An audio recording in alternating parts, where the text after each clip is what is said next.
Hello everyone, tonight we're going to be playing some Crusader Kings 2, taking where we left off last Saturday.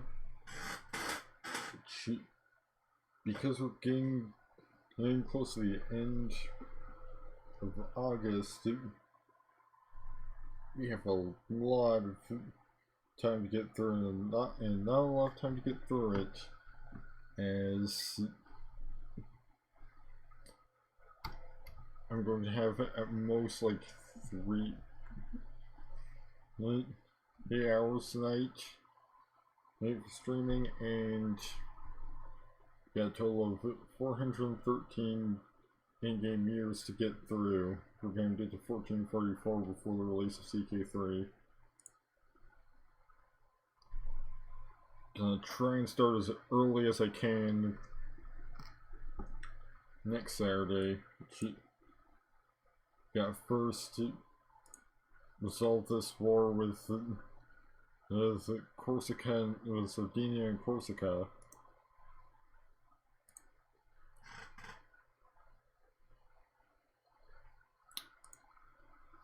Before we can start speeding things up.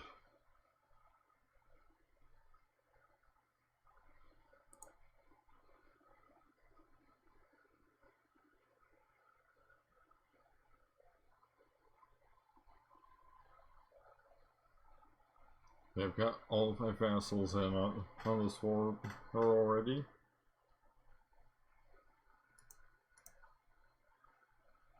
I need to have all of my vassals also have a positive opinion of me in order to be able to best secure the succession.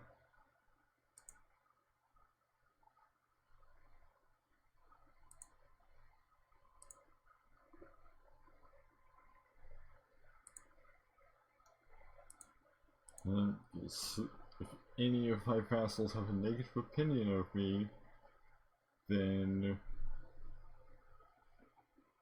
I'll lose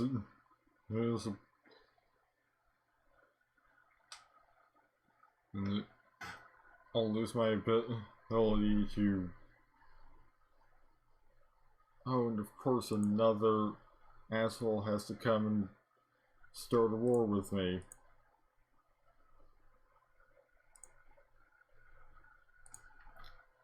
So it's Moravia.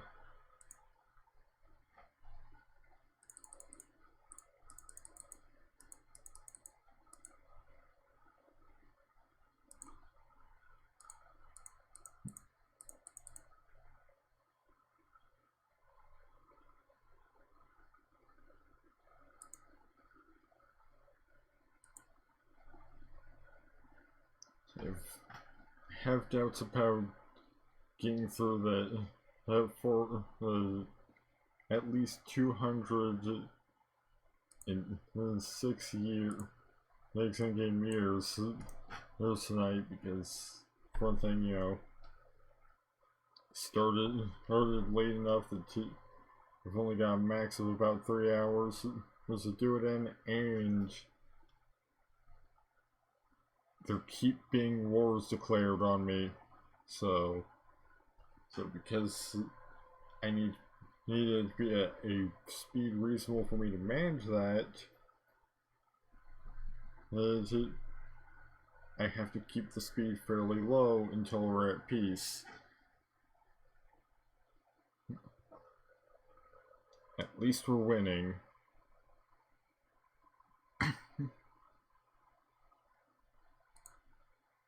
For the most part. Really? Another one? Galician Holy War for Bohemia?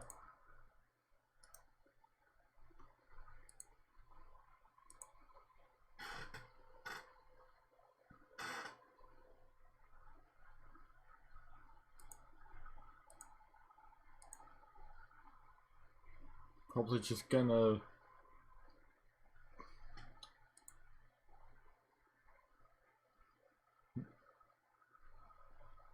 Really? You've already won? And you're at negative 22 war score. How's that? I've already won.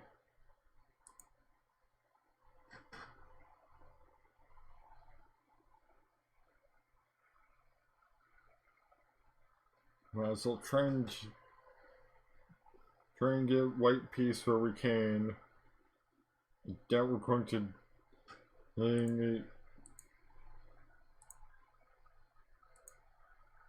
get anyone. Again, you're not winning when you're at negative war score. Like, I am 31% war score up on you. You're not winning.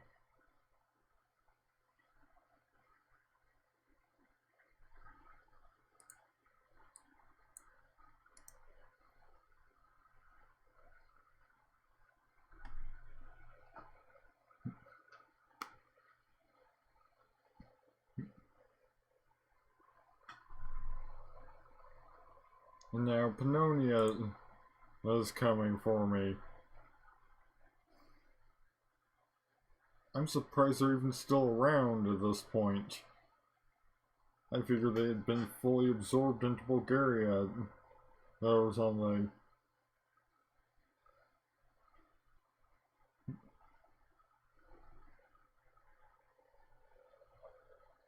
You know, the human player is losing, is doing poorly. Now everybody and their uncle has to declare war on me.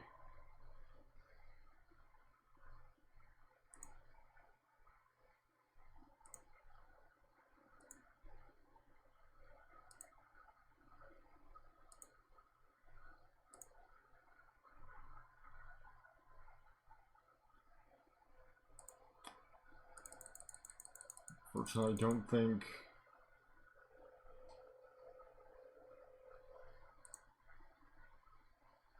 I don't have much gold I can use to hire mercenaries. In fact, I can't hire mercenaries because I can't pay any of their upfront costs. Like, although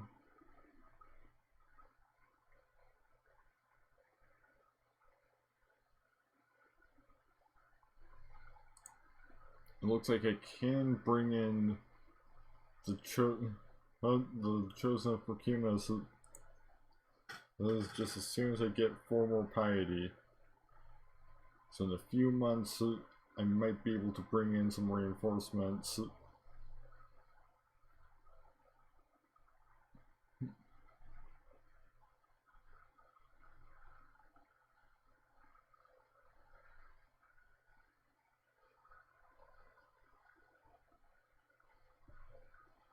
Otherwise, things are not looking great. We actually lost a battle against one of these assholes.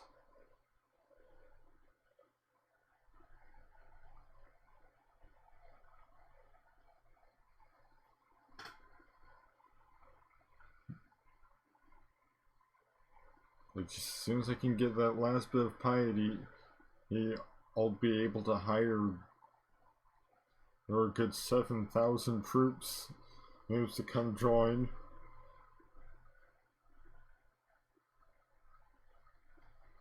So it'll probably be then when we can start turning things around.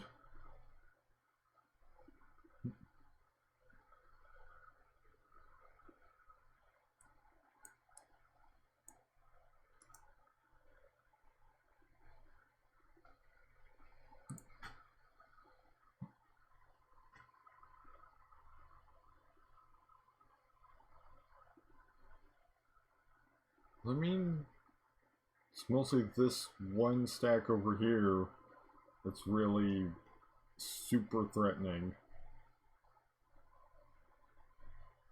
And the rest I can probably deal with.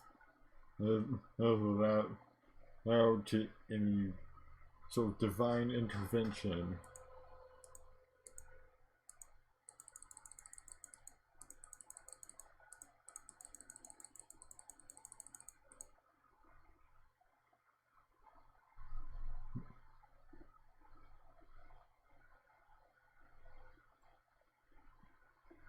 I mean, we're also fighting this entirely on our pretty much entirely on our home turf, so we can continually reinforce our armies too.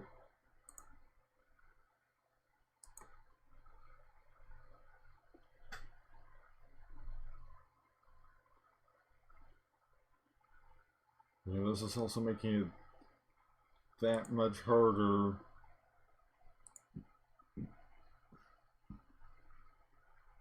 to get the reform passed that we need, because you know, just secure our hold on the throne.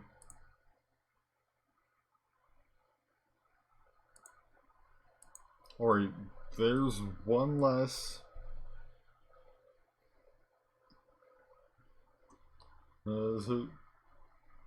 As all it took was one fight with the Pannonian army. They're like, oh no, let's not do this.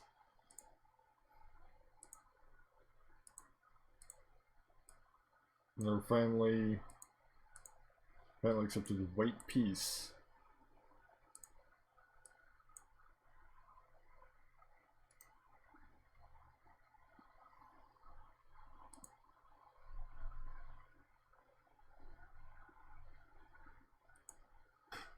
And now we can get the holy, and now we can get some holy intervention.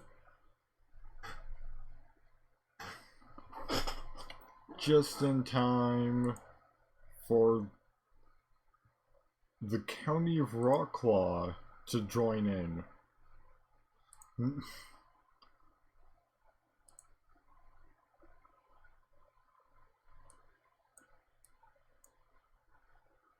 I think it's lagging a bit too, because I can hear the music skipping every once in a while.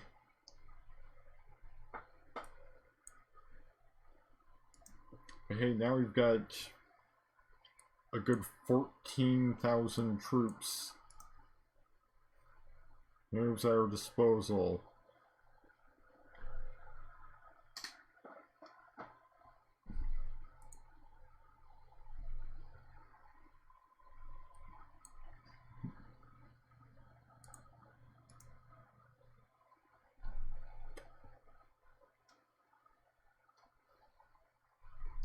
Just gotta make the at least survive. Don't win this fight with just our regular troops. We've gotta make it last long enough for the divine reinforcements to join in. Oh, and now there's an Orthodox revolt too. Lovely.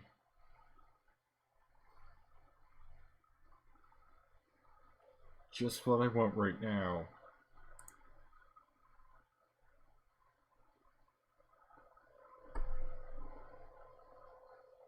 Come on. Are you kidding me?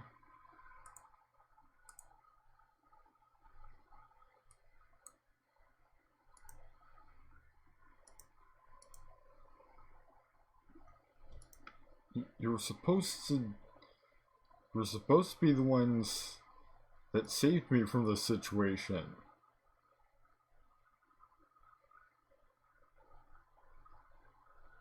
And you still managed to get it demolished.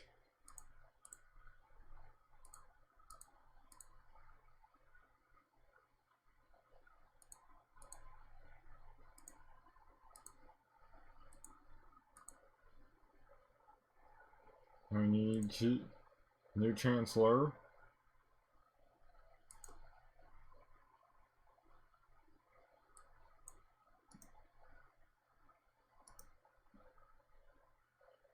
I can at least put down this Orthodox revolt.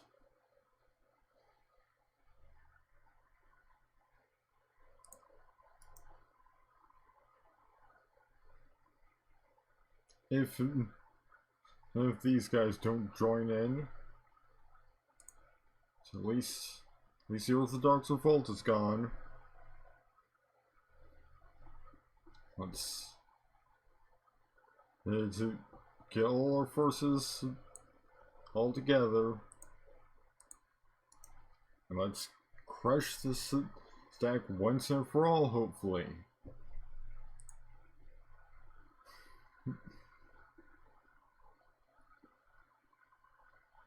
Right, this is more like it.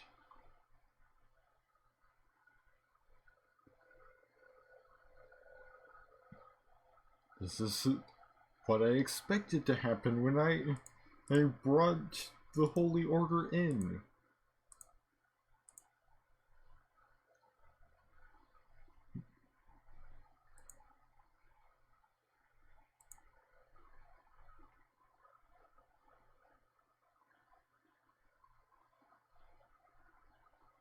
Running reports of free chief regarding your marshal, High Chief Mendagas. It seems he has been using our soldiers to extort money from the peasantry in Vilnius. Yeah, I'm gonna deal with this later. I've kind of got enough on my plate with 5 different ongoing wars.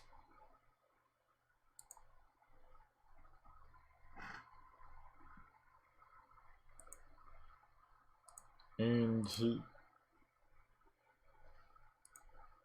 needing to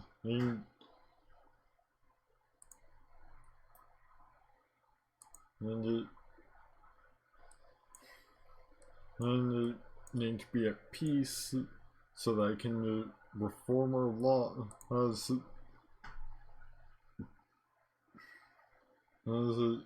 so that I can secure my throne for future generations.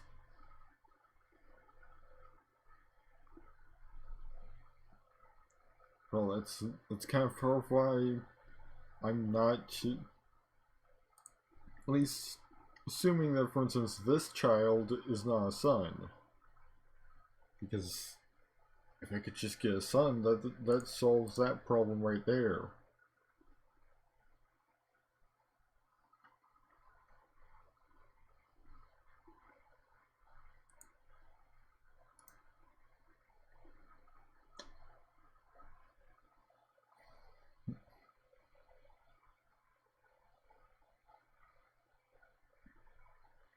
But you know,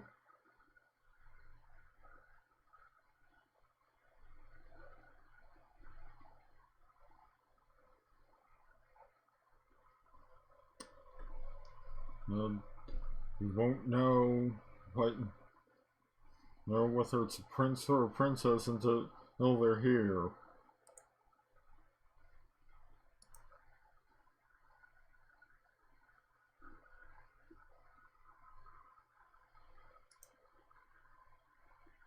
Probably focus primarily on fighting Sardinia and Corsica because they've got a 90% war score. They can offer white peace to this guy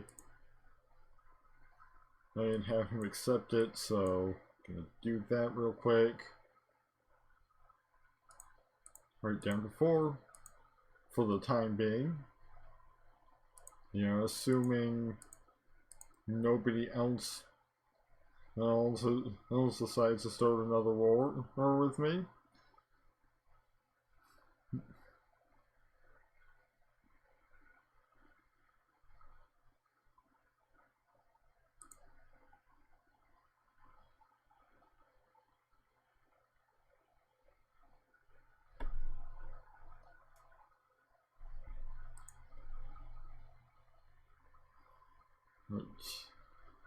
At least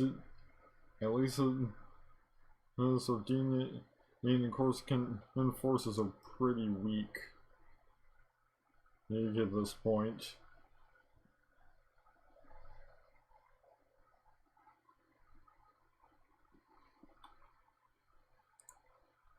And it's just a matter of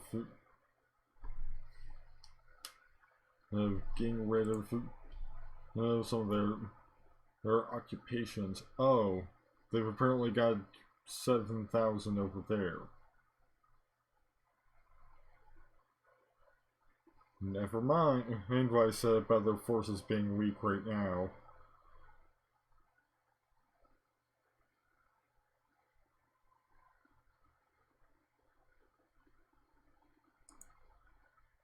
And they were able to enforce their demands.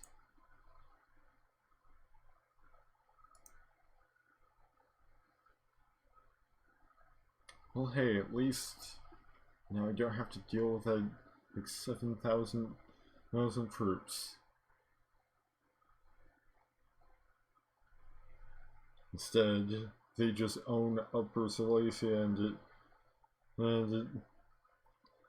see, he is now, and got another daughter.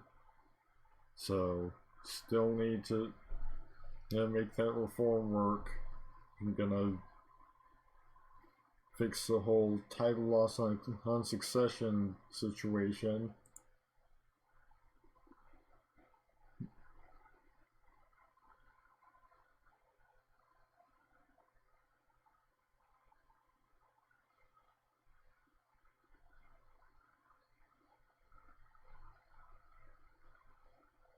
At least the remaining wars shouldn't be too difficult to fight.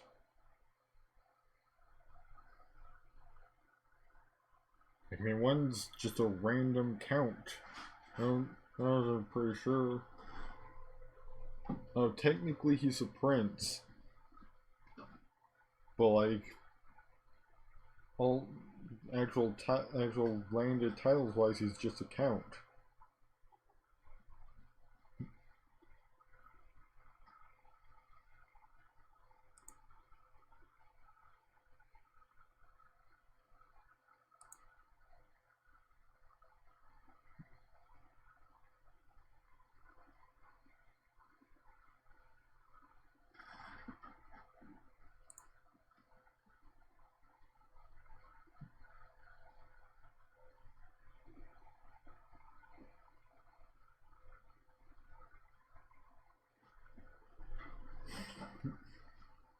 Some of these I might even be able to enforce demands on.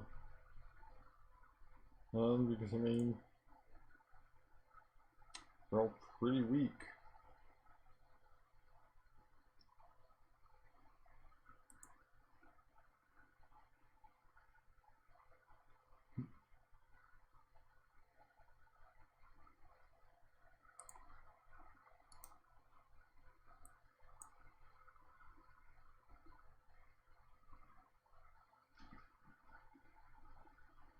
So maybe?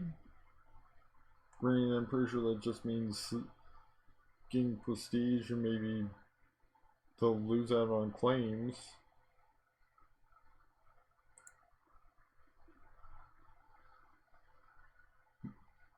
Conversion of Moldavia has become Orthodox now, apparently.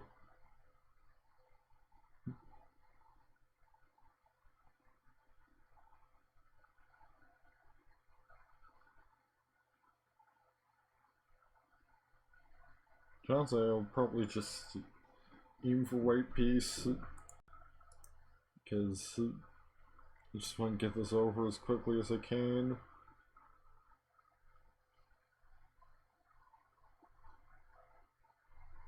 Yeah, I'm looking for peace, not glory.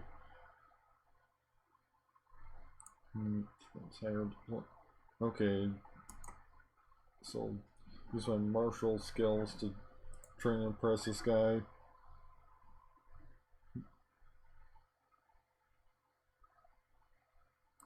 And of course he's not impressed.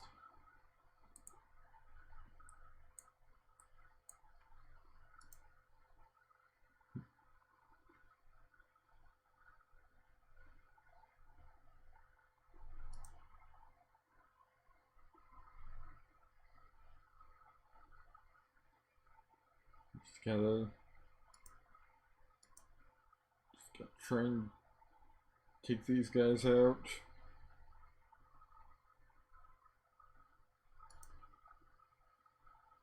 course, I keep doing the classic tactic of running off somewhere else as soon as my army gets close.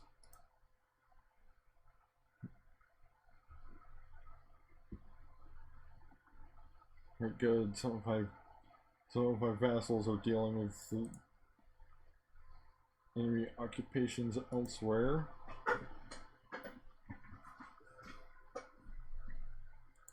He's at 61%.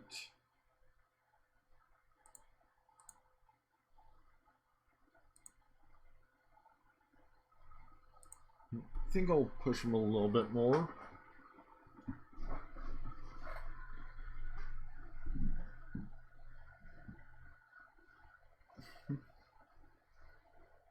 You know, at least get something out of this.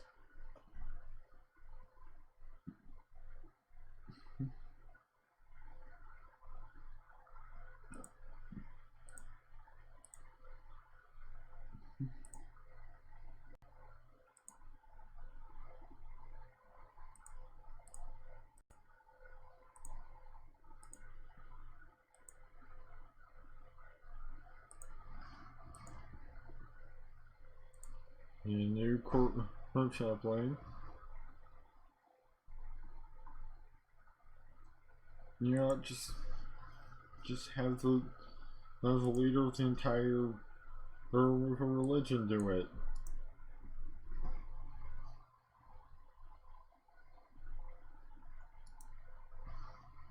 You know, take advantage of her also being a vassal.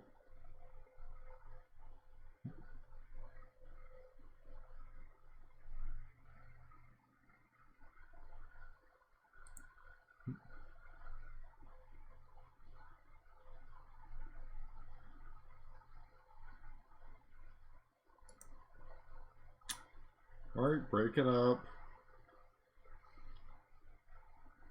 Not taking a pava.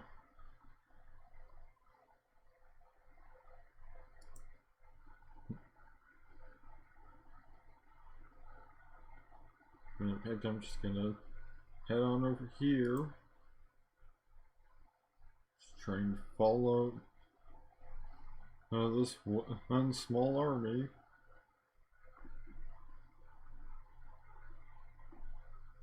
So I think, honestly, my vassals have the other two wars pretty well handled at this point.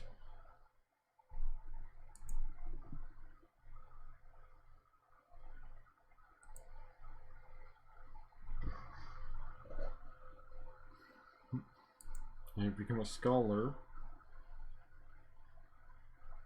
And I'm running a budget deficit.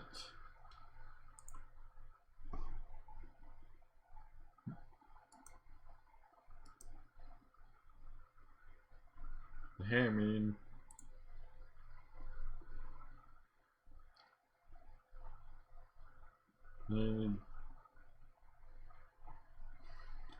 I've also got close to 16,000 troops fighting for me. And that's just this one stack.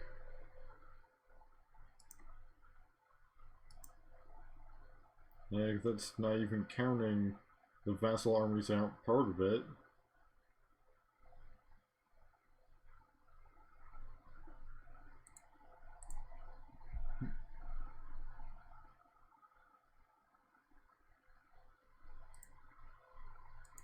I think I can actually... Seriously? You're at 97% and you won't give up yet.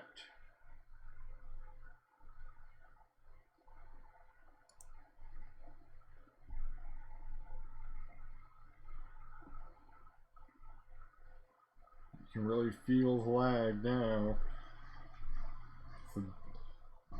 The continual skipping of the music.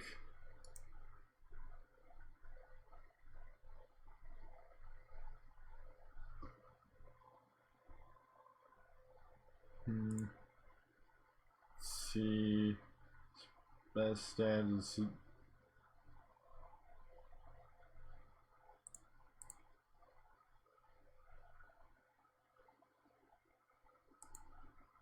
Yeah, I'd say neither of those, honestly.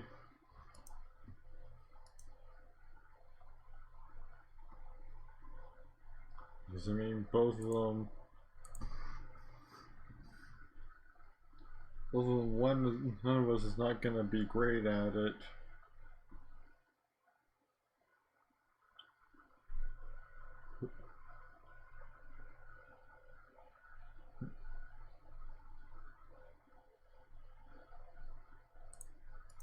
We already know military prowess does not impress that guy.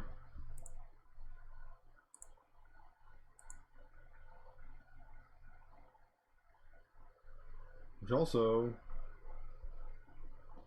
doesn't have a negative opinion of me. So it'd actually be better to translate this guy, as he's the only vassal I've got with a negative opinion.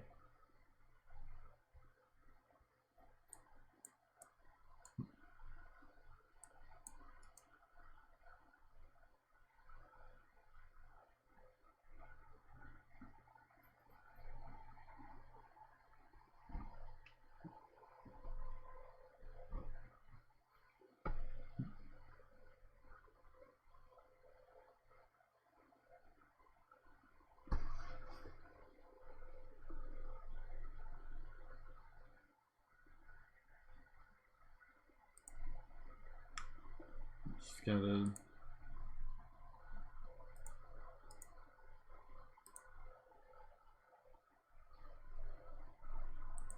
Still unwilling to give up, and despite still being at negative 97 war score.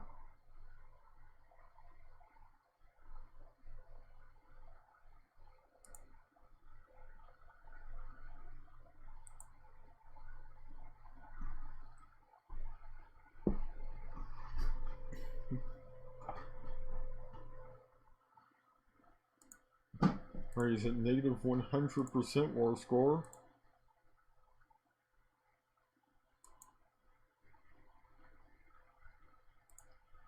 Hey, I got money to get out of my budget deficit.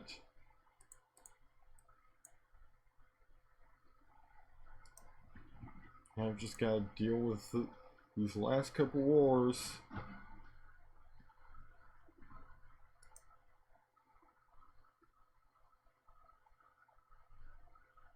Fortunately, I've got an almost 20,000 soldier death stack over here.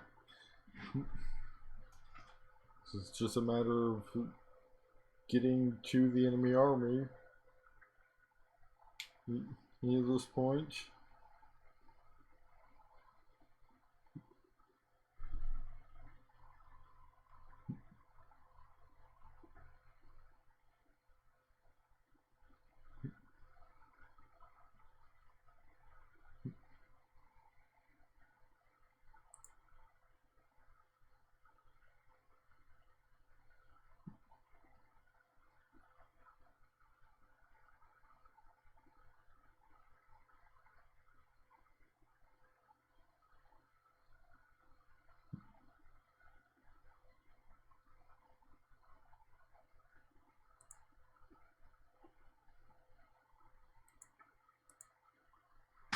Right, so that should be that war dealt with.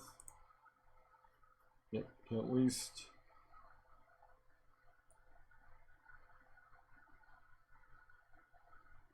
get white peace.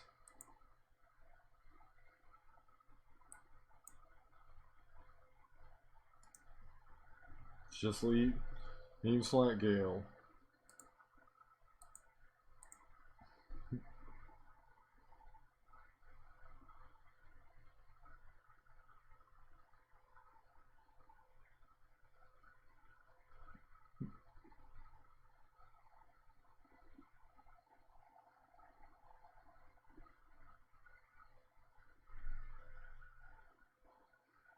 I mean, I haven't really been doing a whole lot. They've been pretty stable at negative 12 war score.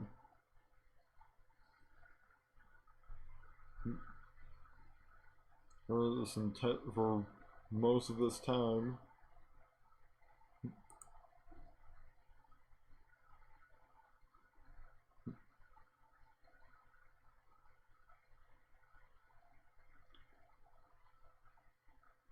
Just gotta get them to the point of at least white peace, and then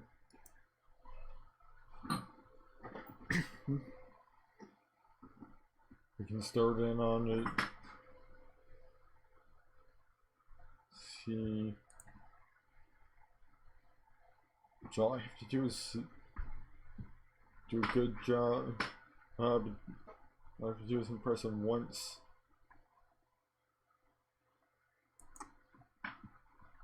Yep, there he goes.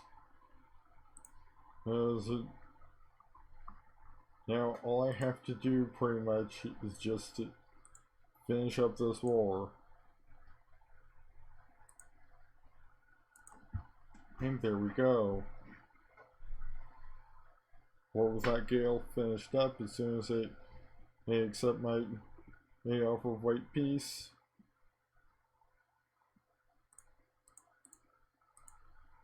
And now we're finally at peace.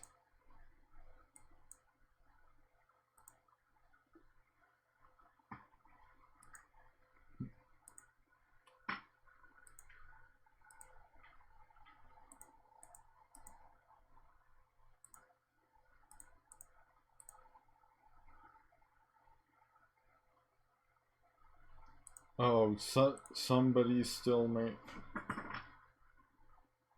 Really?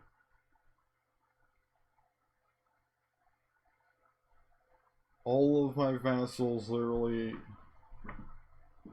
all of my vassals suddenly have poor opinions of me. Why? It's not even giving me an explanation.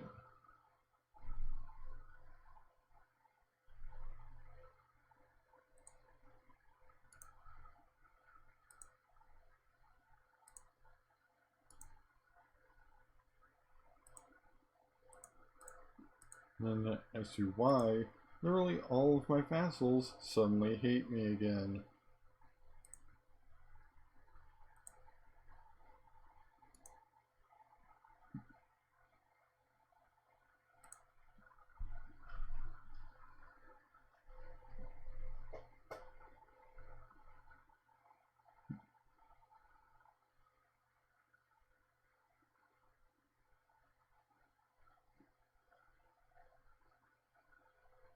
See, I think I'll go for humble.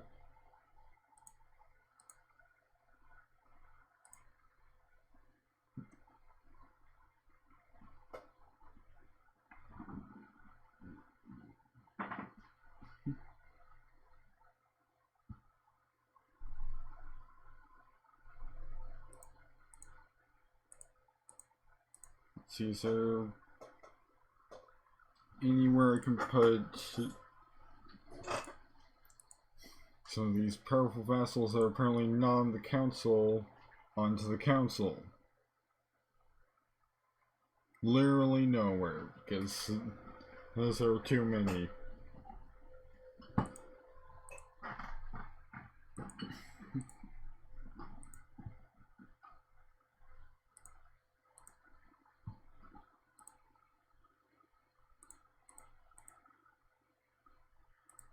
Let's see.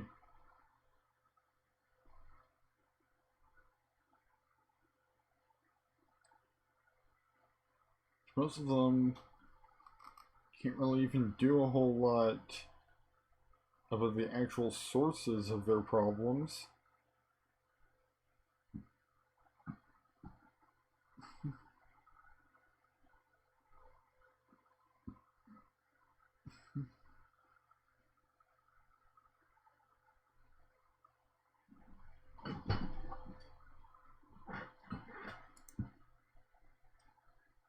So I could grant this guy.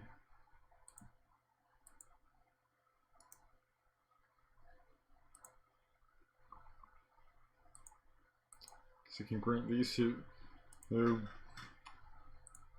tribes they want. But let's. It didn't even. Wait, no. It's like. At least one of them, at least those two are now. Actually have positive opinions of me.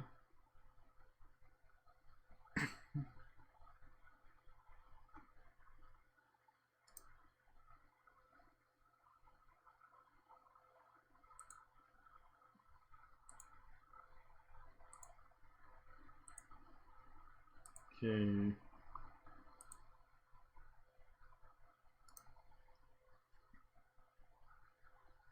Wait, how long have I been in war with Franconia? Like when did this happen?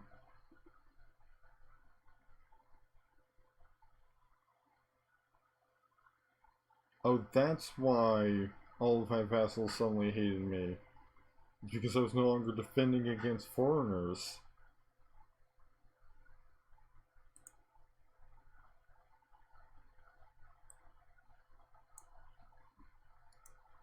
So basically, that entire bonus is useless to me. Other than as a way to encourage my vassals to actually join in on my wars. Because it's the only way they'll like me is if I'm defending against foreigners that can't get me the reform I need, because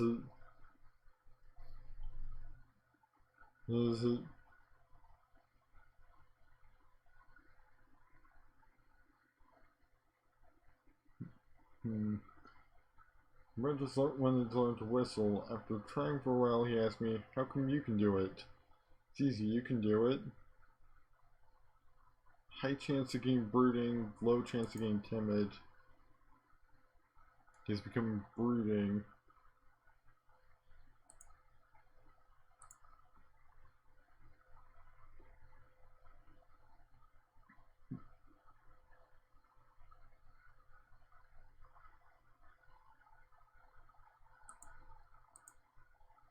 And I need to give Jevna childhood focus.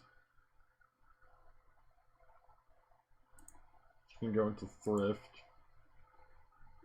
She's already fussy.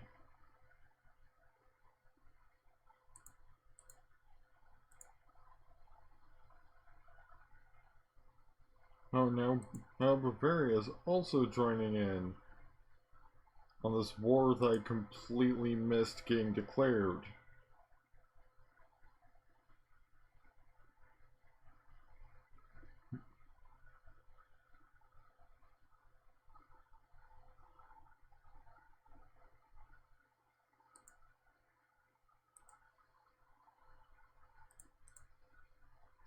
Well, probably gonna have the the chosen ones one's in on it too. No, I'm probably gonna need the help.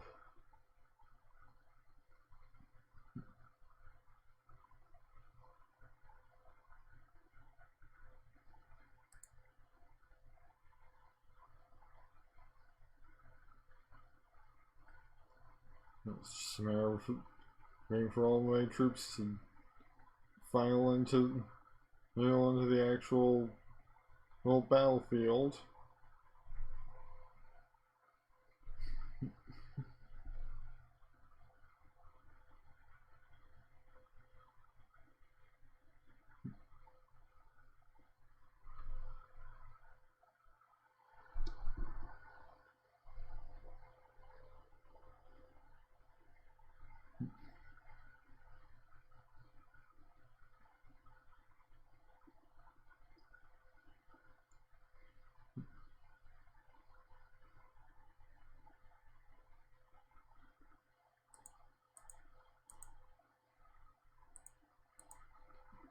Now I need a new...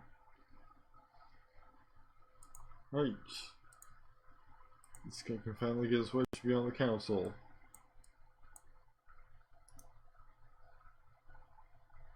I'm pretty sure there's another powerful vassal that also would have liked to be on the council in that spot.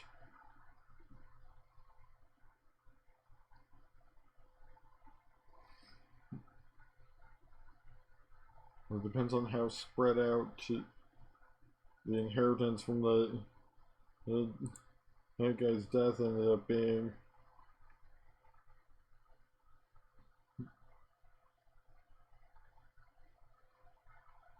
Because, you know, maybe I have one less powerful vassal now.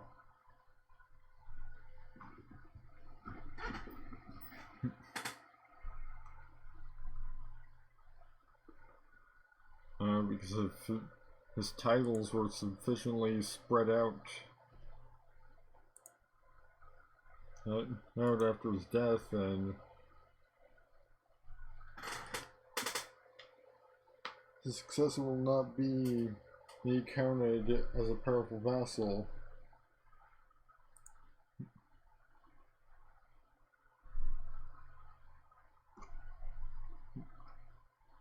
Therefore, they won't have the power to just sort of force their way onto the council.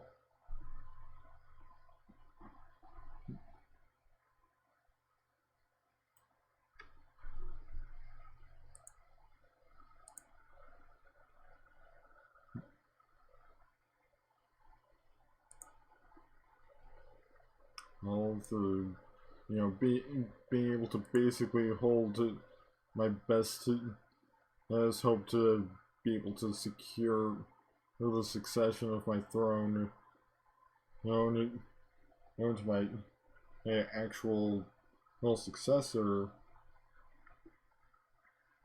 rather than a random elder.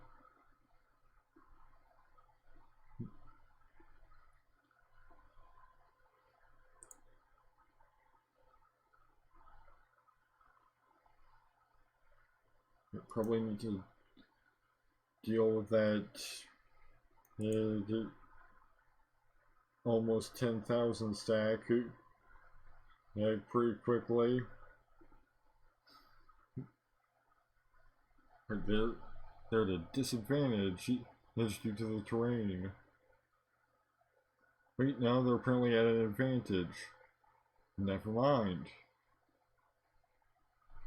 If you guys could maybe come over here and help out. Alright.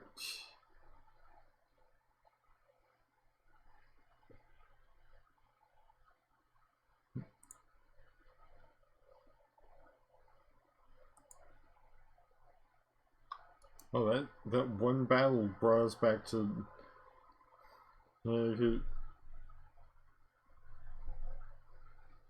to 0% war score for at least a little while.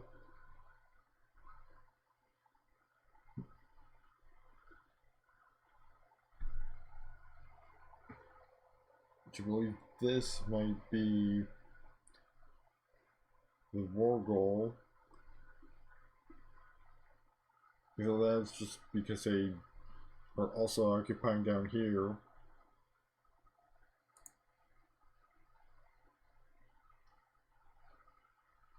Continuing war for Prince Cornell's claim on Brandenburg.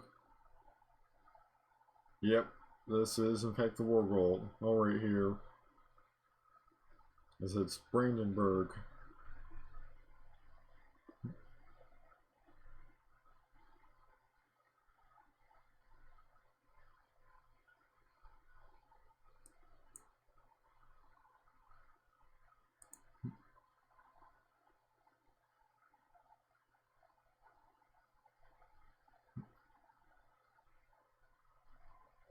I better step in this battle just as soon as finish is over here.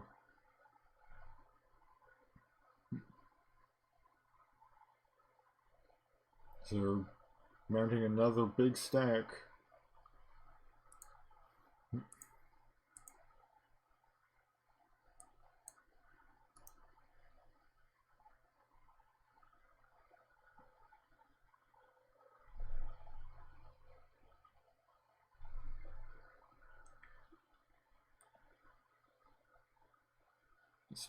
please come join in this battle because we are at somewhat of a disadvantage.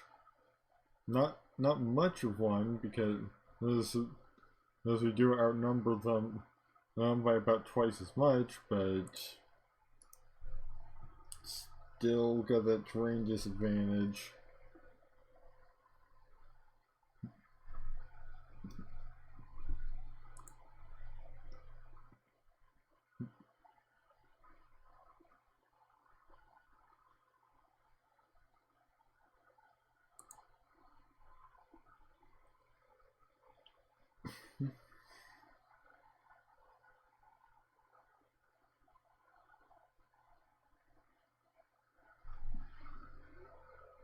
So I should probably actually try and get prestige where I can, since that improves those people's opinions of you.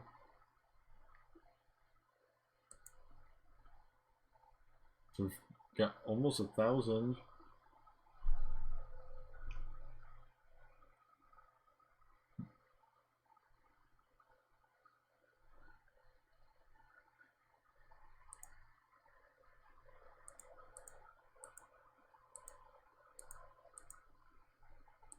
No, but like,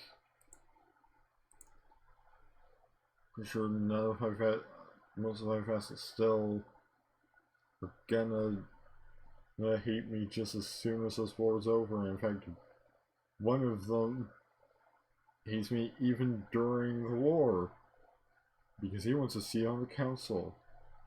Unfortunately, the council's full.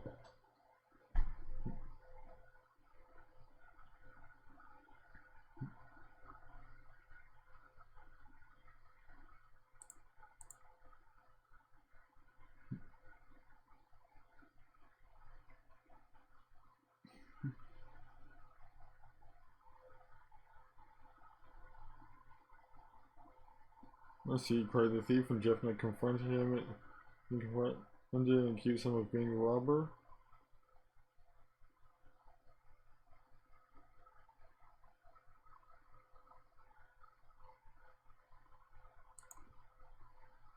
Just punish him.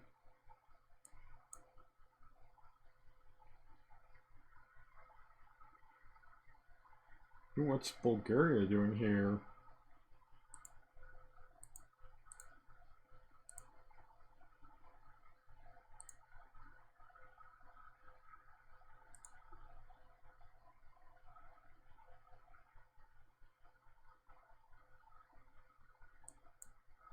I have no idea. They don't seem to be at war with they're not at war with me or Franconia.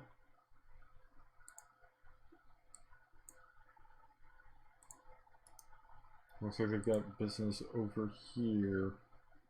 Yeah.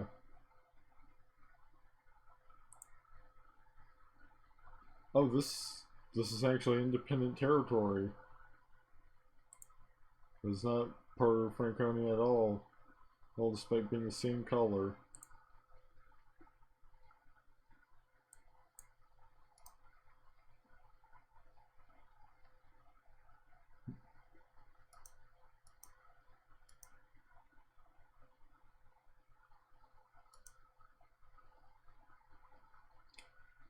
Nice. Oh boy, of course they're going back to the same spot they were at before. So that's the war goal. But hey, and they're in the middle of a battle, which gives us time to get our full stack over there and demolish them once again.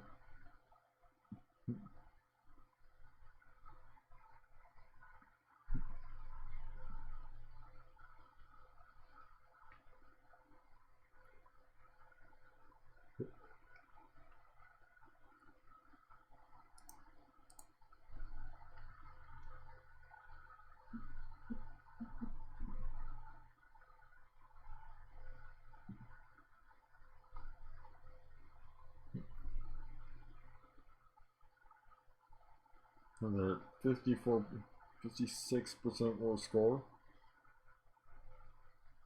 So we are definitely winning.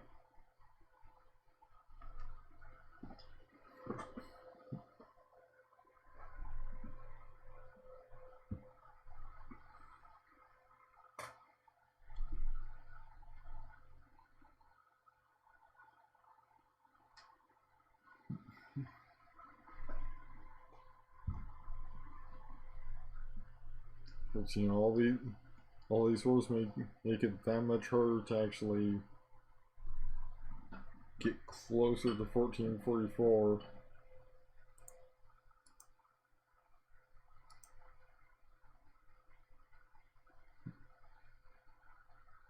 And now they're heading right back to Brandenburg, because that's their goal.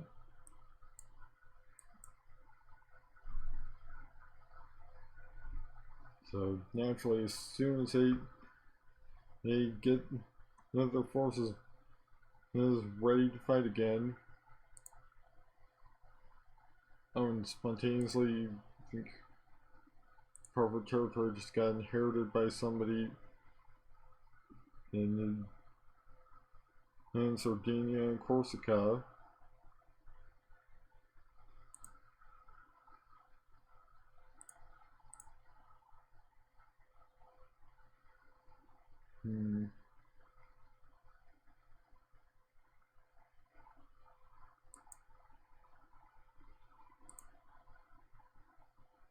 So I don't think he'll be that impressed with the type of strategy when he's got 10 military points on me.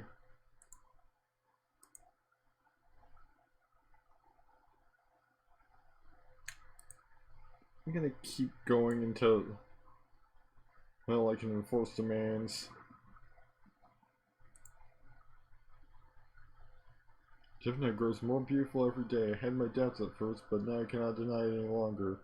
The child is truly blessed. When my wife played Zemina during the festival, the gods must have touched the child within her and gifted her with her beauty and purity.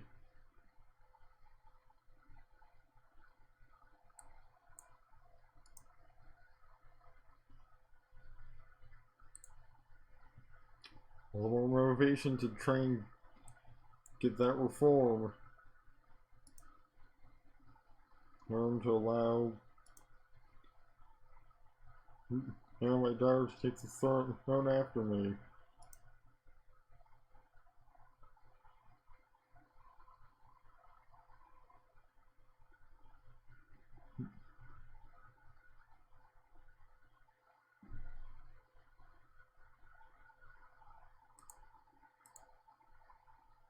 In order to do that, I have to first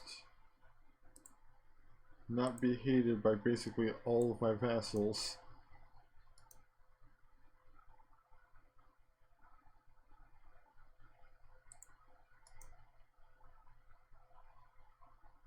Mostly for things I have no real control over, since I'm pretty sure the result of actions that this particular character took before I was in control of him.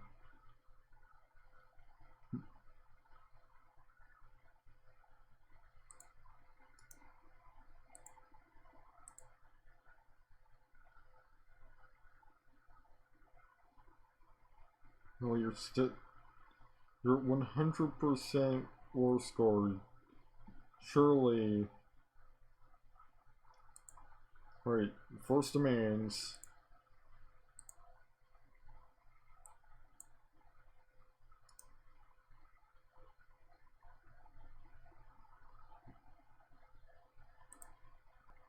And check in on the vassal situation. Oh, so some of my vassals have a good opinion of me.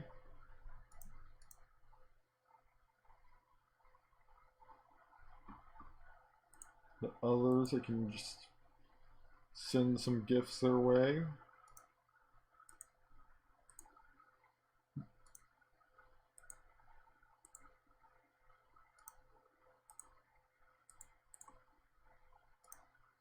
You know, everybody that's got. So it's mostly just this guy that is causing a problem.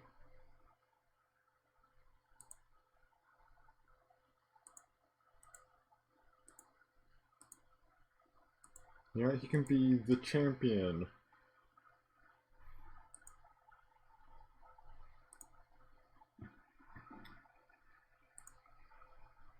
He's only got negative 14.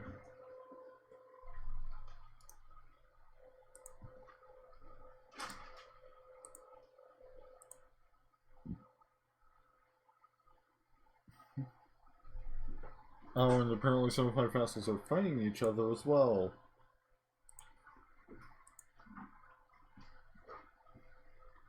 So I've got to wait for that to finish up as well.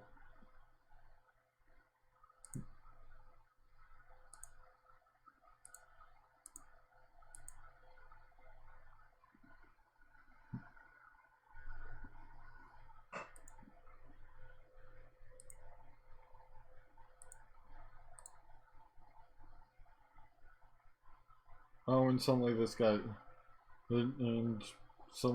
hates me. Oh, because she's got religious differences, that's why.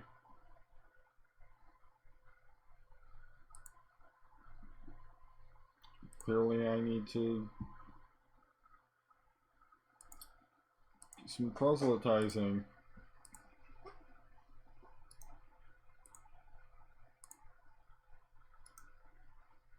And after all, well, especially the -8, he currently, she's not just gonna give in easily. He demands to convert.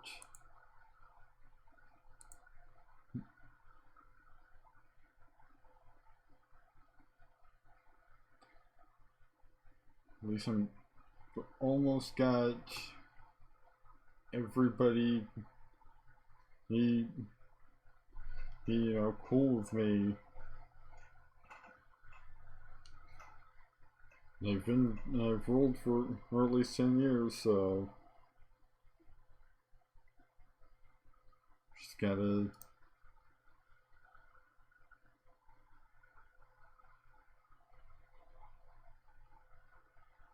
unfortunately there aren't any honorary titles I can grant her either.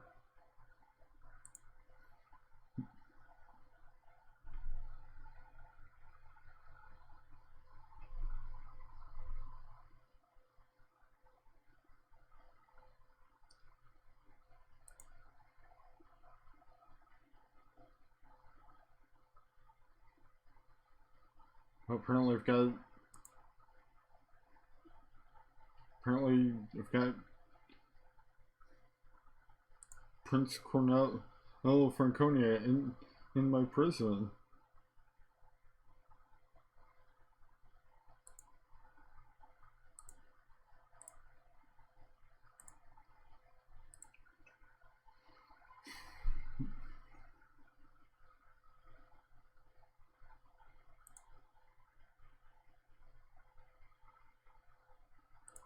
She's gotta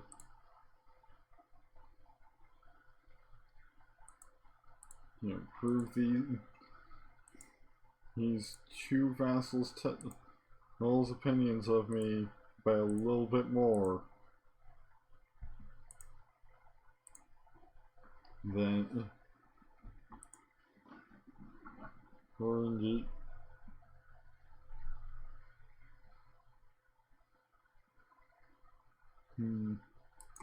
I'll give her access to my library. I don't think she's gonna be too happy with me preaching at her, but fortunately she's still not interested.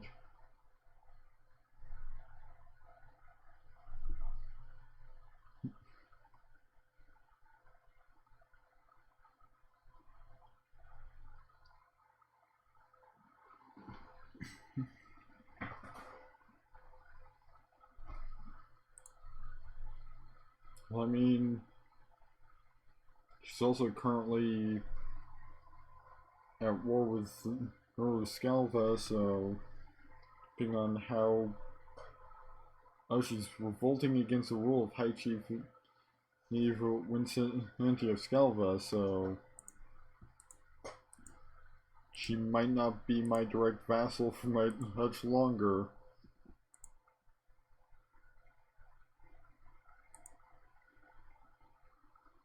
So I don't have any positions open.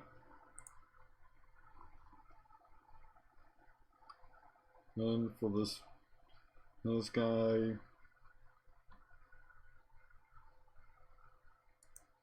guess I might as well switch to trying to sway him instead.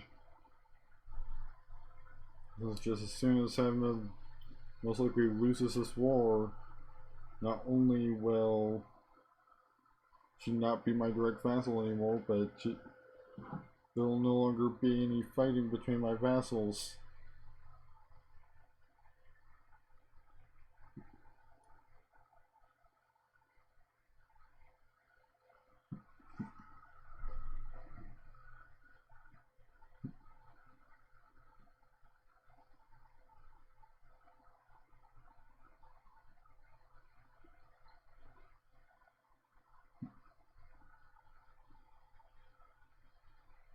Well, just gotta mostly focus on this one guy.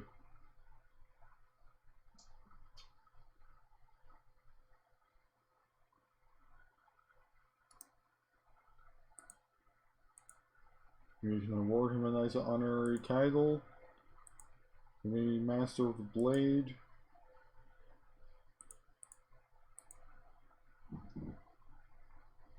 We have almost won him over.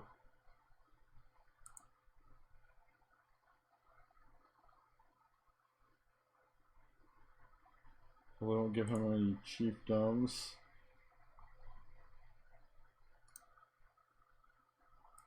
We can award him the title of Cupbearer, and that'll get him up to positive. Alright. Finally got another Cognatic.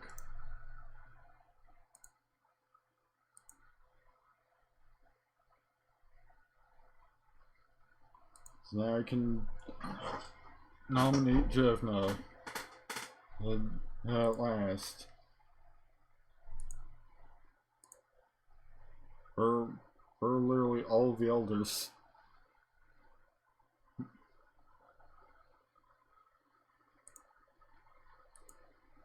And of course they immediately start voting for the wrong Jevna. Oh, of course she looks entirely unqualified. She's 11.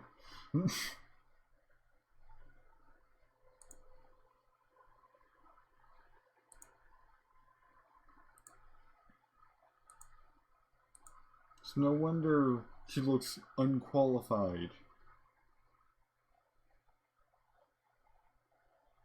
And of course, we've got multiple vassals that are angry. Really? Even you? I would think of all people, my female vassals would be pleased with this move towards equality for women in Lithuania. You know, allowing it, you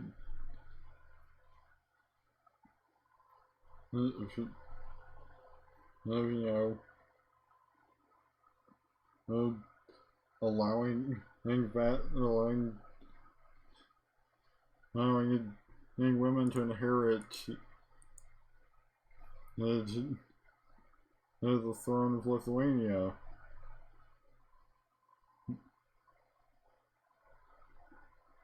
You know, maybe I should move towards. Maybe I should just move toward Or is it, or is it, or is feudalism, and I'm gonna get rid of this whole eldership thing.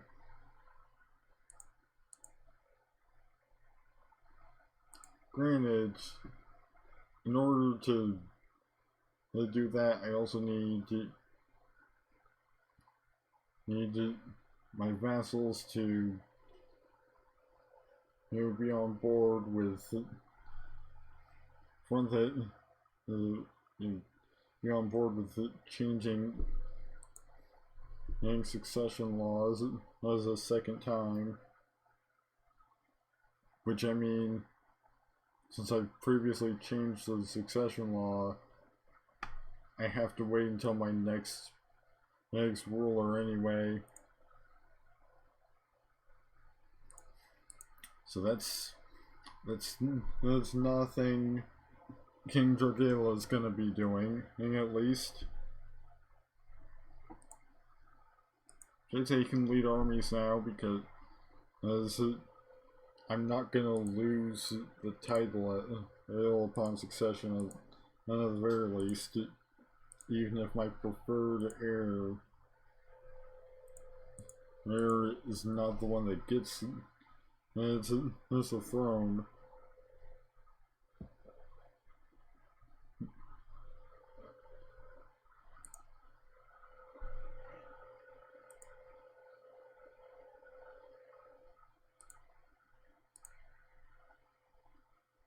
I mean, at least their outrage at the succession law change has a set expiration date. So I mean, they'll get back to being okay with me if nothing else if none of their positives expire. But hey, then.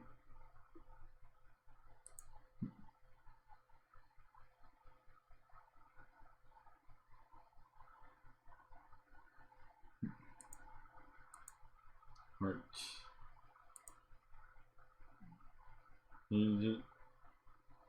As much as she's detrimented by being fussy, she's got 7 base diplomacy. She's got effectively an 8 diplomacy already. Please, let's educate her more on diplomacy.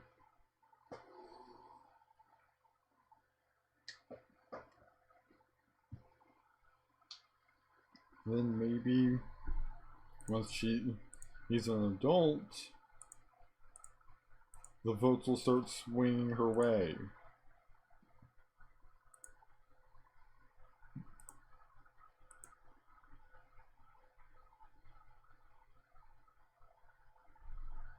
At least we've got some pleased elders. In fact, that's another element to say.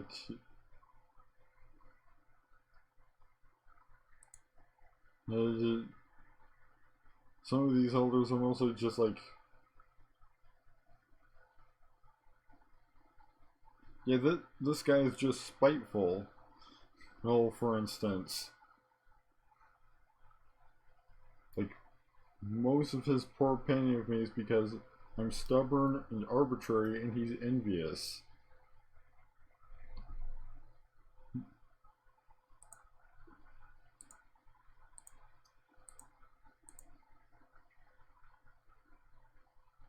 Like, the biggest of those is the penalty for him being envious.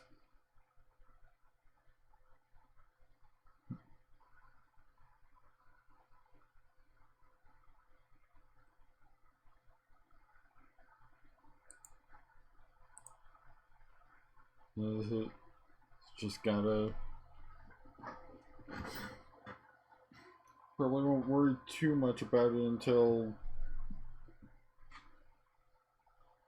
Well, Jevin is at least an adult. See the option of 45% chance of becoming Roth, which gets me +3 martial, +1, -1 intrigue, -1 diplomacy, +3 personal combat skill. I think I'll aim for patient. I became patient. And successfully.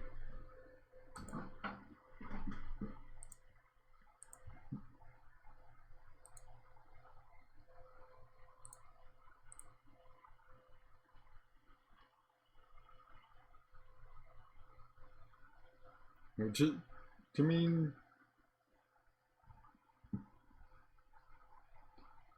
it's mostly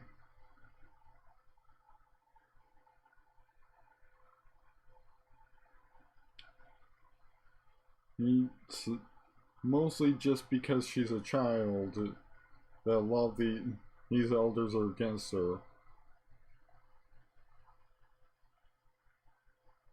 And after 100 years under the Kingdom of Lithuania, the High Chieftain of Pomerania is no longer considered the jure part of the Kingdom of Pomerania.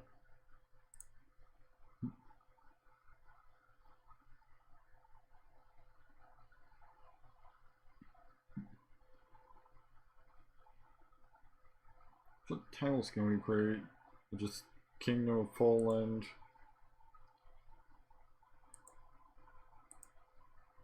Probably not gonna want to do much with that until, well, we've got enough land to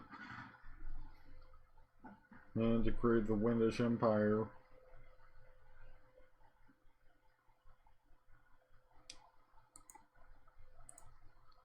course. Sooner I can get rid of these eldership things, the better.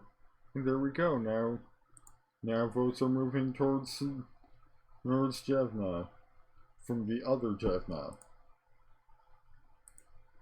Since both my half sister and my daughter have the same name.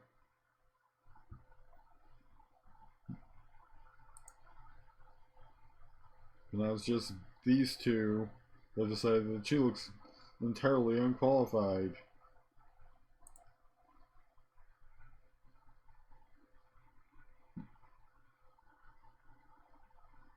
Apparently, the trait she had that was boosting her, apparently her playful trait has become deceitful, which actually boosts her intrigue more than playful boosts her diplomacy.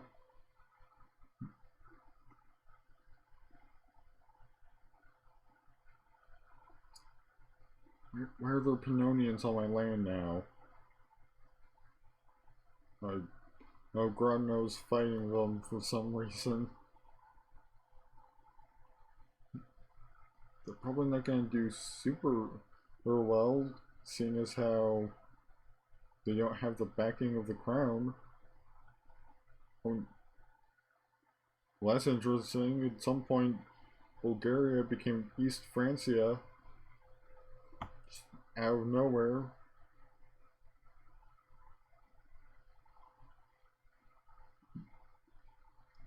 There's more East Francia here.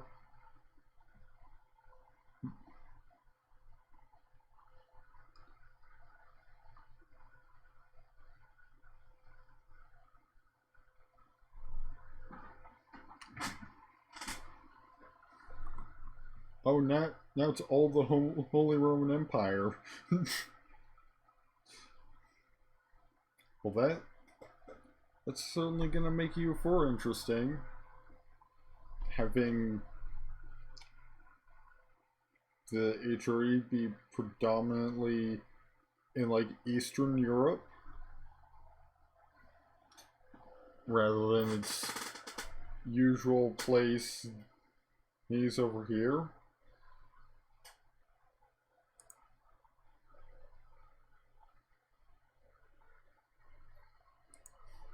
Well, now that everything is fairly settled, I can put the clock at the maximum speed and just let things play out for a while. You know,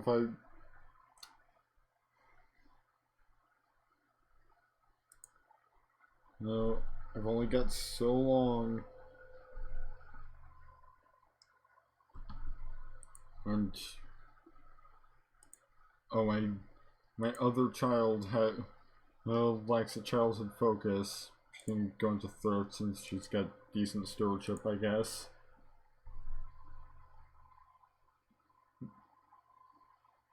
I mean, she's only gonna get to do anything with that for 3 years because I neglected been selecting it for a while.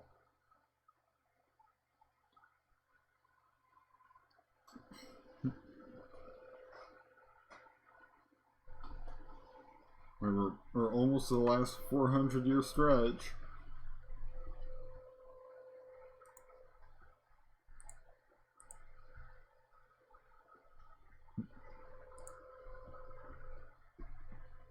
You should just...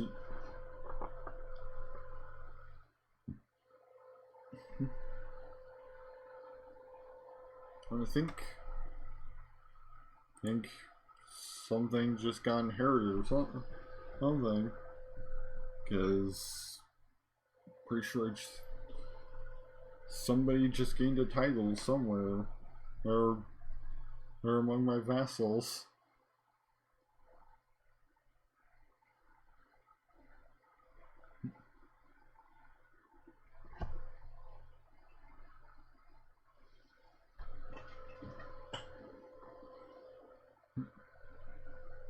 Like, I mean, it's in a fairly decent spot. But, you know, we'll have to see how the next 400 years play out.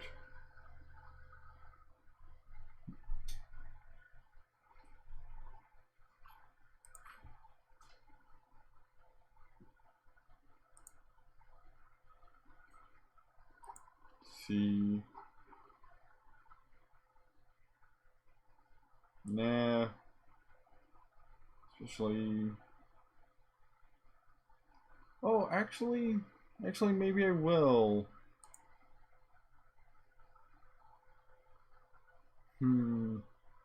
49%.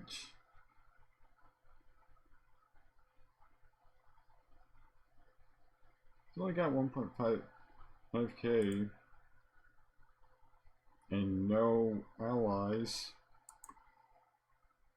You know, I'll risk it. Because, you know, I'd rather not have somebody who's attempting to commit treason. And this guy can have his old job. Since...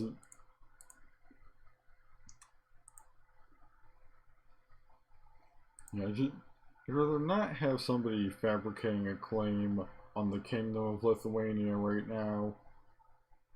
I just got done securing my dynasty's hold on the throne by making sure that my children can inherit regardless of gender.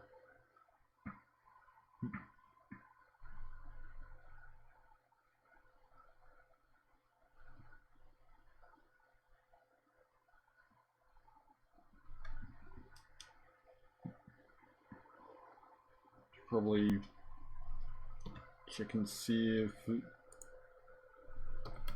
there's any other tasks running that are causing this to lag any. Maybe shut down some things I'm not really using.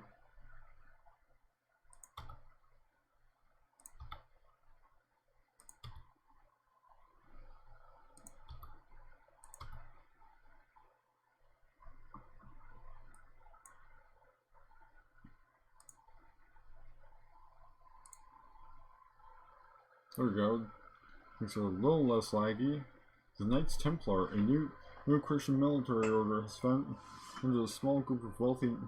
Was founded by a small group of wealthy knights.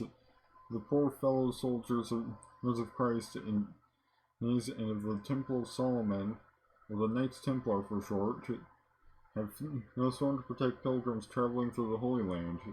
The Catholic Church fully endorses the order, and this will allow pious Catholic rulers to call on their aid.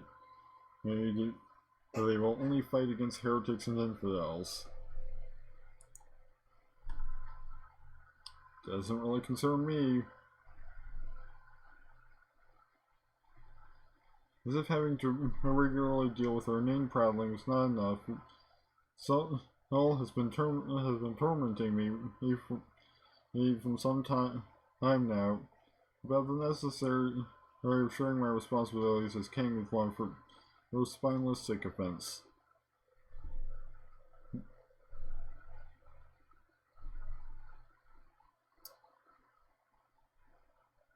Ooh. Yeah, sure, Jeff, and I can. Yeah, you can go right into the oubliette.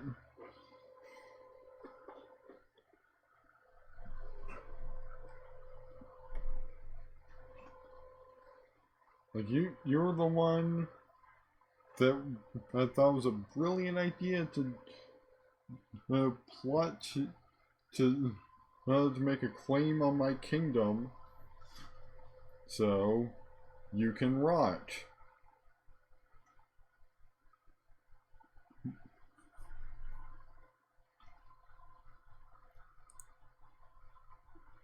I've got great work construction. Not honestly, I don't really care that much about that great work anymore.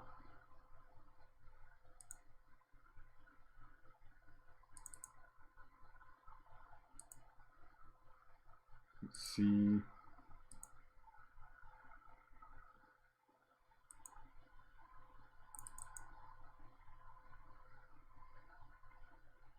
Still showing me great work construction paused.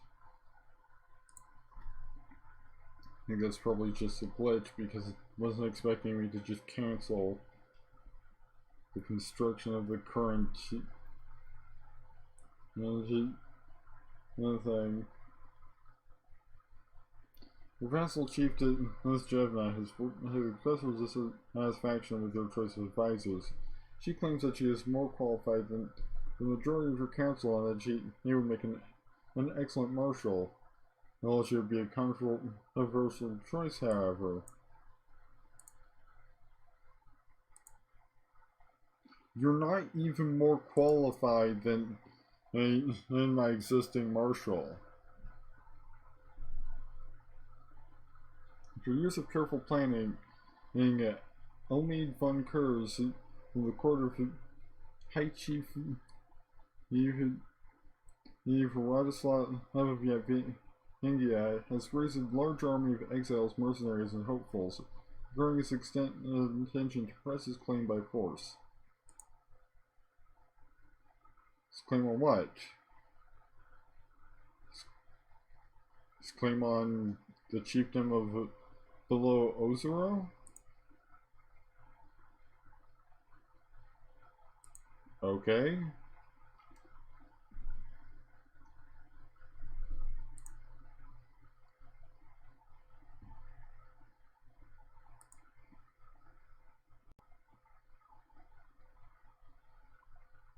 Oh, I guess it's an adventure from my own land as opposed to a foreign one coming to try and invade.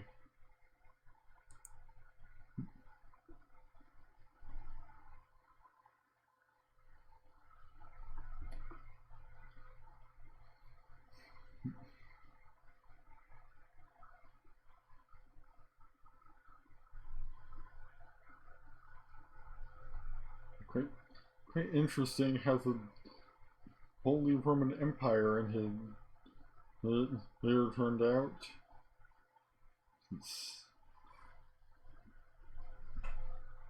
They have basically no land where they historically had land. and most of their land is over here in what used to be Bulgaria. And now they've got a Holy Roman Revolt on their hands as well.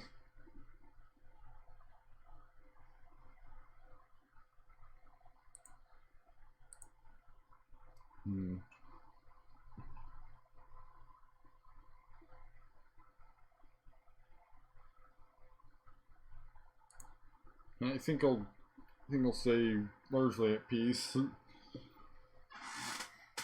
Just sort of wait things out at this point.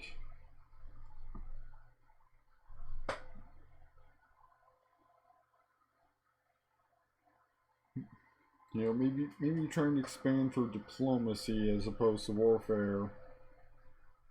So, I mean, the last time I tried to expand through warfare, I ended up in several wars and even lost some territory. Now, apparently they've got Slavic uprising in the territory that neither they took from me.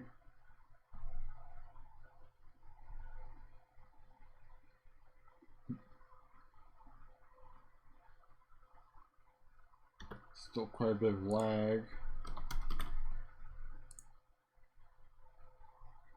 So while I wait for things to progress, I'm gonna try and shut down some more unnecessary tasks.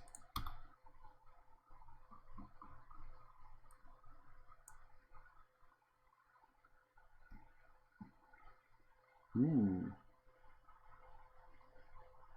Hi, Chief.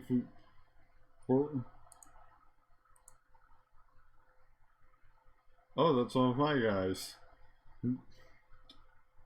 Who's now declaring war on Holy War for Grand on King Gunther of Bavaria.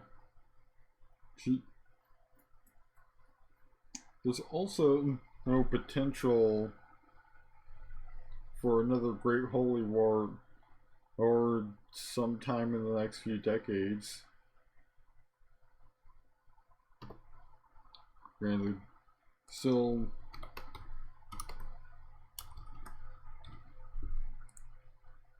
like 9 years on the cooldown for that.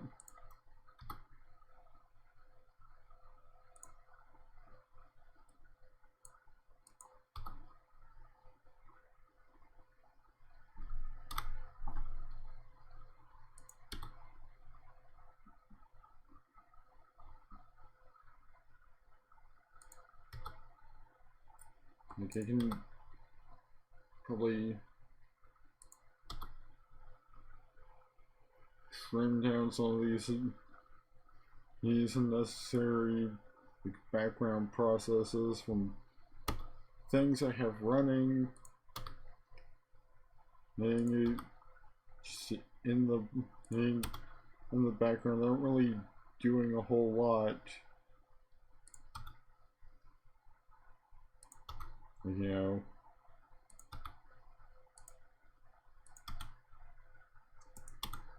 So like background processes from my web browser.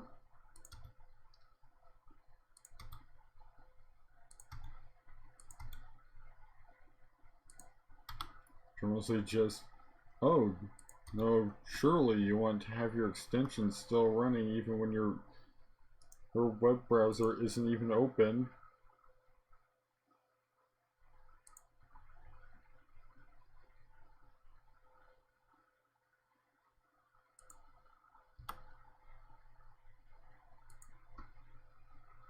So probably also should have restored this computer before I probably should have also restored this computer before I started streaming for the night, but it's a little late to do that now.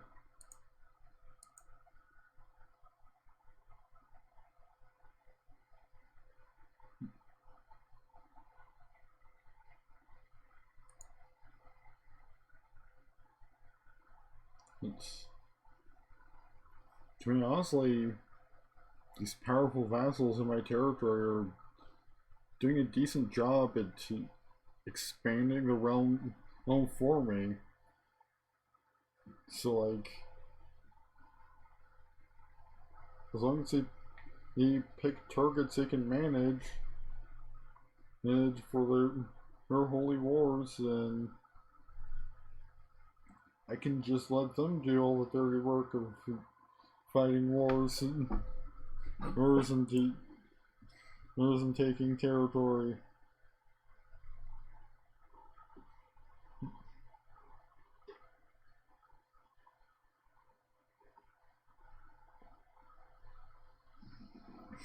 And I'll just sit back until it's time for the next Great Holy War. Or until somebody gets ballsy and declares another war on me.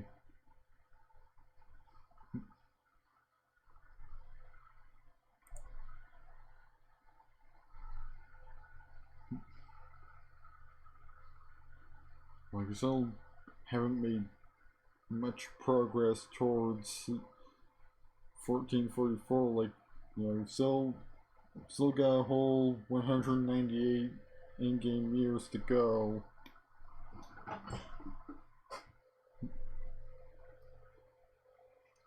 You kind of expected.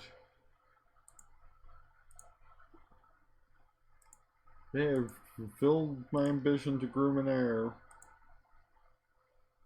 Like, not sure you can go into learning. You got a good trait for it.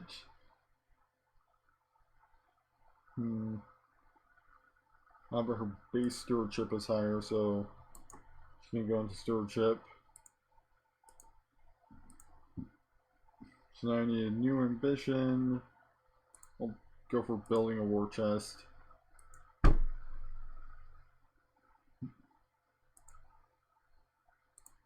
Let's find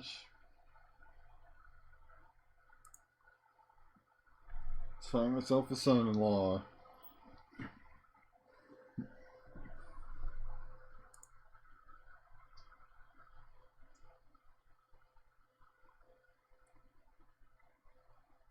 Preferably somebody from outside the realm if possible, so they can maybe get some interesting new claims.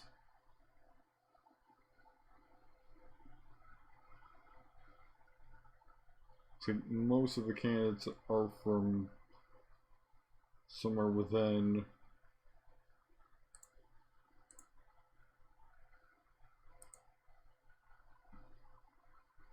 The only one that isn't is this guy.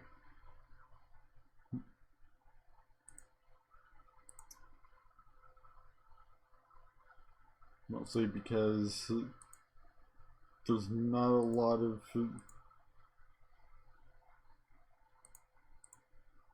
there's just not a lot of folks interested in marrying a reformed remover other reformed remover, which is pretty much just going to be within my realm.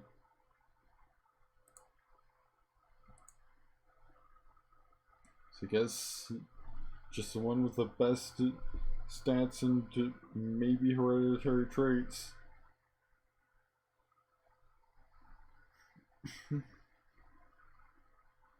The only one that even has a hereditary trait that I'm saying is a High Priest of Callus, who's a genius, but he's also 64.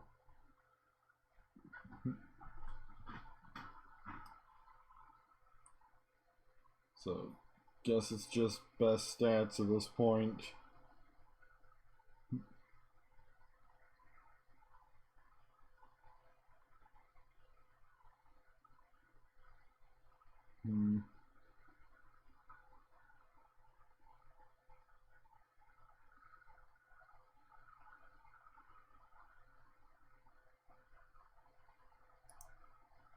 Well, this guy's the closest to her age.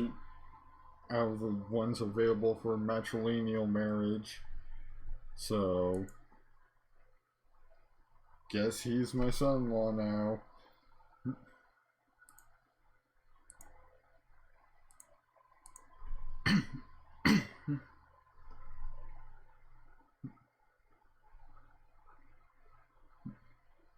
Okay, at least, you know, maybe Jevna can pass down her own traits. So, she's got decent stats and the attractive trait.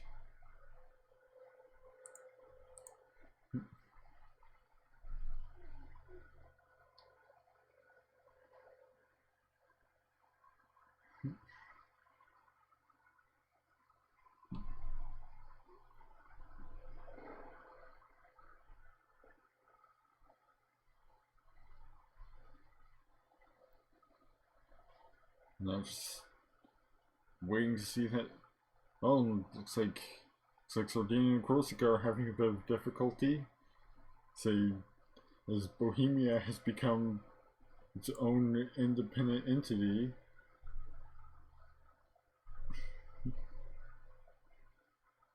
On top of the fact that they've got like a Slavic uprising that's destroying their armies.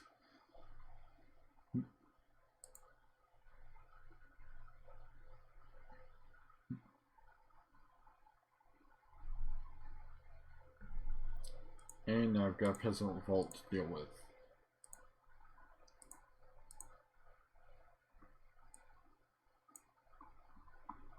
So just gotta muster the troops, call in the allies.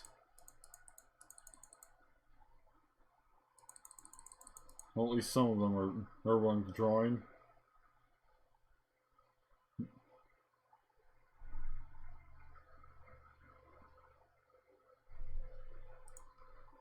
Okay, I'm just gonna stop trying to sway this guy, just so I can get all those events to stop popping up.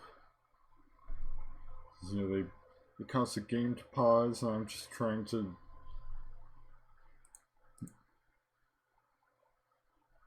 in the thick of it during the battle, and your tally of slain enemy soldiers has impressed even those grizzled surgeons in your army.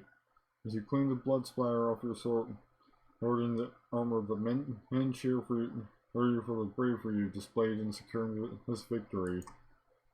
So I've gained another 100 prestige.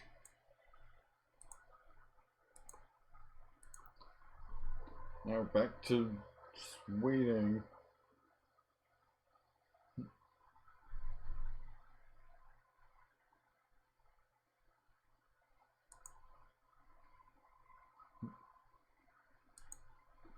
I'm going on a diet. Looks like the Pomeranians are doing a good job over in Finnmark. And another peasant revolt. If I have to throw every ugly little peasant in the dungeon, I'll do it. It means they'll stop revolting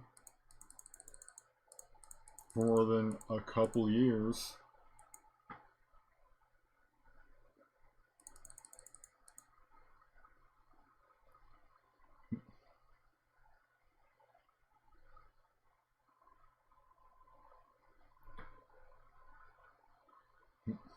Apparently now known as the Queruler.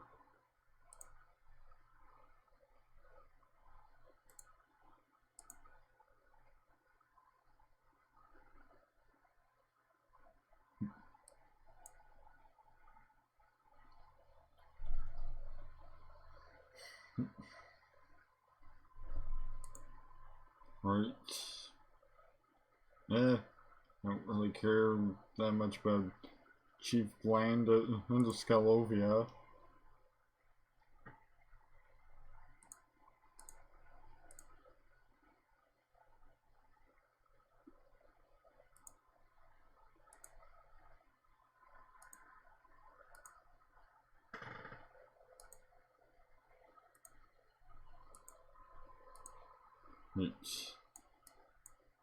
It's another peasant revolt dealt with.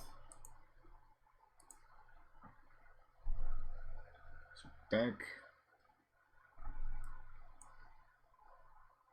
Just waiting for the next exit. 197 in-game years. See, invite plot.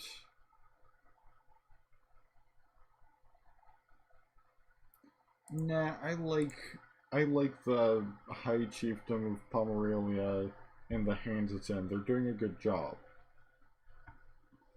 Like, I mean, look at the status of Finnmark right now.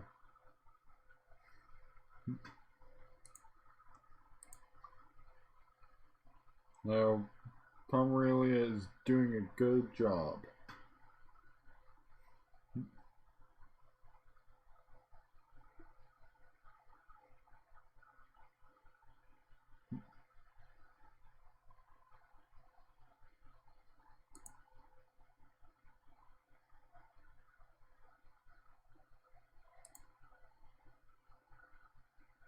Doesn't seem I can necessarily say the same for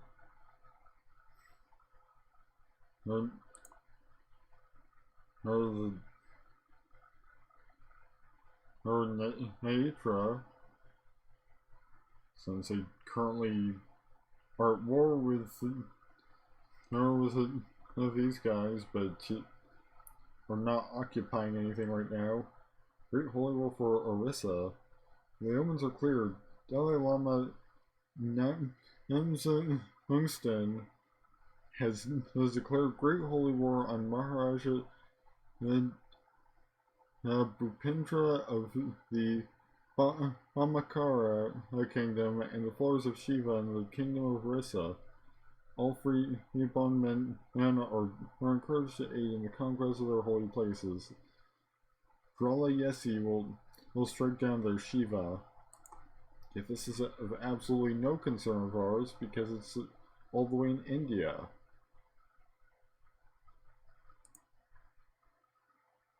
Okay, what are Sardinia and Corsicans doing here?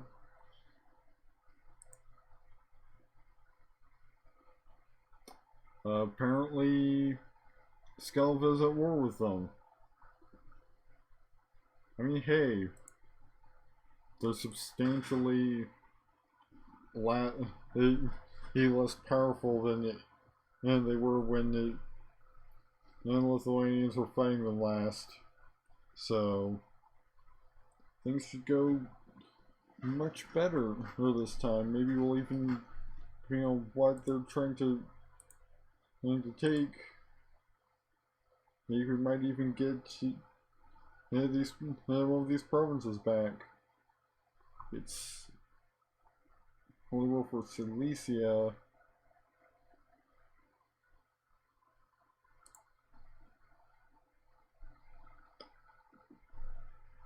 Which I imagine means both of these provinces.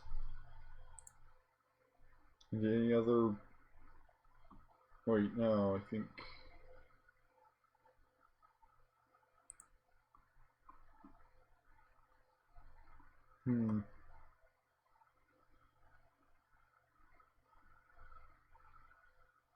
Yeah, they're attacking the thing in this holy war.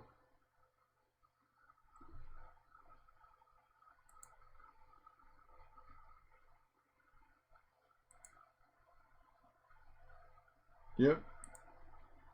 It's for the entire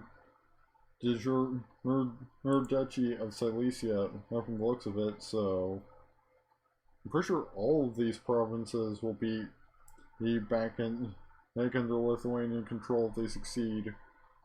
and they're doing a very good job. Right.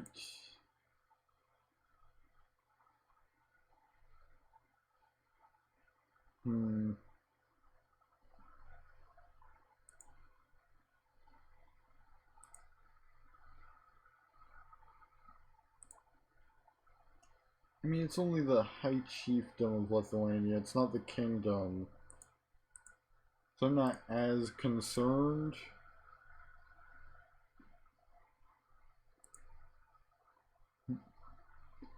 Plus the dude's kinda old, so I have my doubts about it ever actually coming to fruition anyway.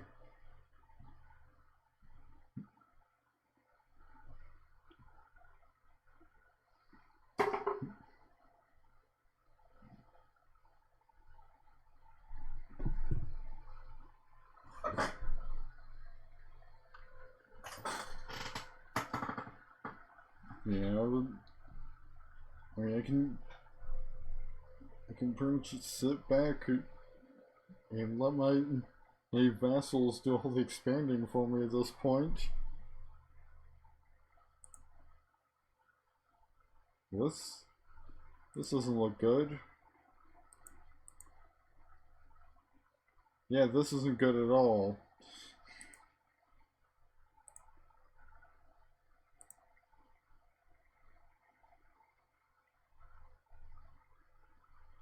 I think Sardinia and Corsica might have some powerful friends.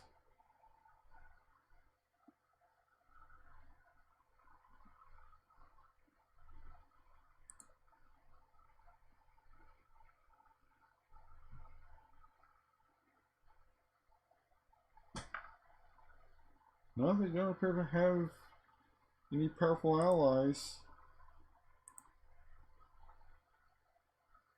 Maybe these guys aren't involved at all. But wait. Oh wait, it's a holy war, so technically I'm pretty sure any ruler of that religion can join in. And I'm pretty sure. Yeah.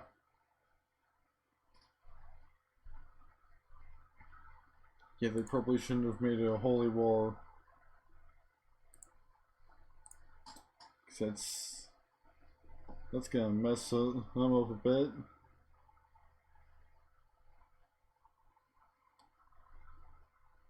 At least if though maybe they can take on these big armies. And I've already got a granddaughter.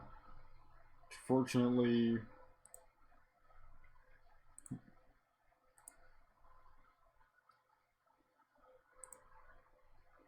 you know, I've already got inheritance set up to allow women to inherit, so even if I only get granddaughters, they'll still be able to inherit the throne just fine.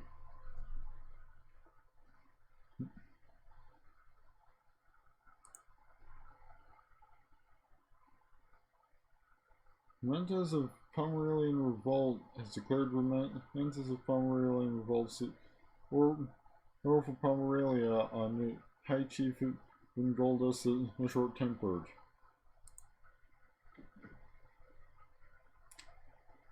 Well then, it's like Pomerania might be having some trouble. This guy was also having a bit of trouble, mostly because their holy war went awry.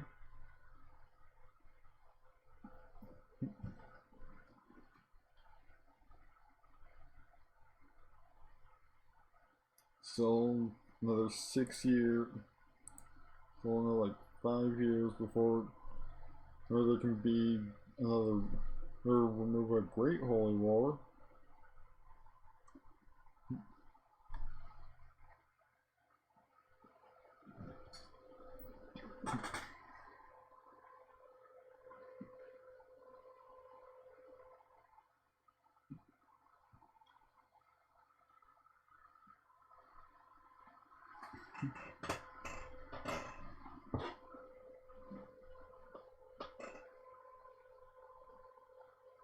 We still got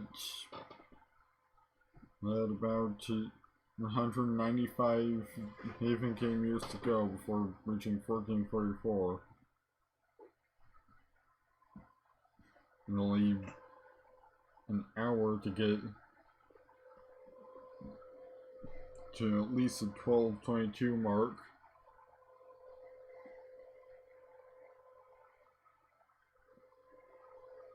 I get the feeling that you're probably not going to be able to get this done to get to 1444 before the release of CK3.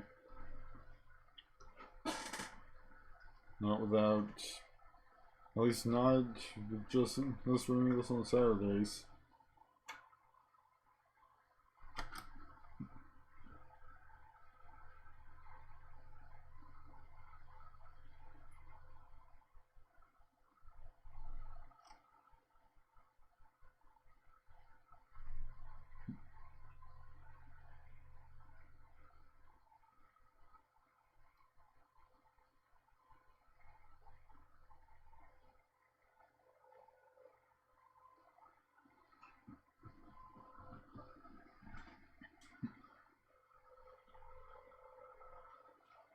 Also getting kinda tired.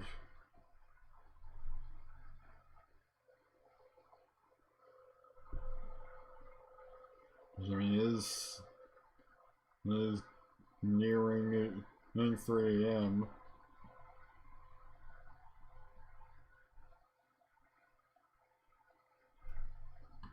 We'll see.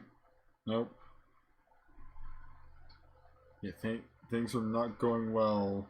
This holy war that Skull had declared. Yeah, there's a reason why I always go for a claim rather than I always try and press a claim rather than declaring a holy war, particularly against a Christian enemy, because they've got a lot of potential backup from the rest of Christendom. Though apparently Iberia's not going to help them any. And liege, loyal servants such as he surely he deserves some recognition and rewards from time to time. It is widely known that you hold huge lands and as many titles and are as generous as you are wise. Perhaps you could consider granting this humble servant the chiefdom of Naklo? This greed does not become you. You're already a powerful vassal in my realm. You don't need more.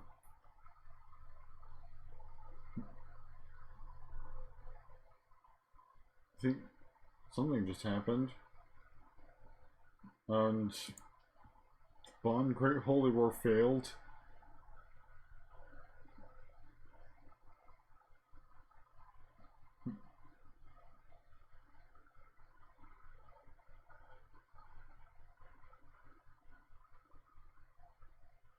And there's the Pomeranian revolt is still going on.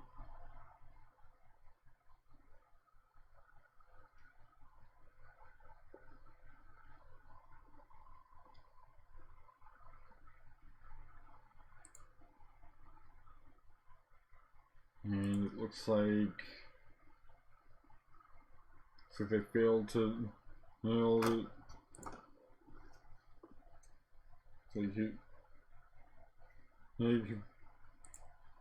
Hey Chief Berzislaw have failed to conquer Gran.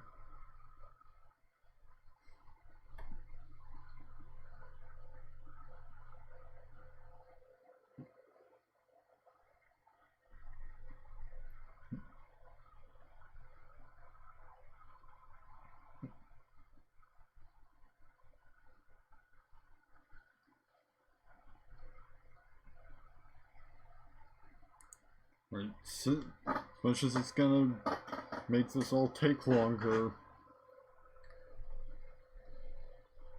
I'm gonna be right back so they can stretch my legs a bit, maybe get something to drink.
I'm back. Couldn't play any BRB music this time around because I shut down Spotify hoping to free up some RAM for getting CK2 to run a bit better, and it's still trying to open. Like it's still showing like a black screen. Let's see, I'm heading to a plot. Nah, again, I kind of like the high chief and font really the way it is right now.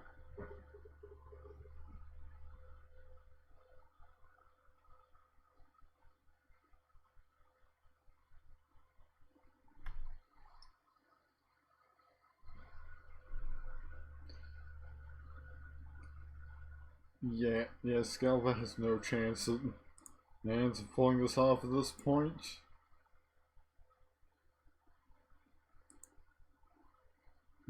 Well, I mean, it depends on what the war score's at, but technically, 53% in favor of King Carloman the Bewitched. So yeah, no, they're not pulling this off. They might as well back out now and save as many of their soldiers as they can.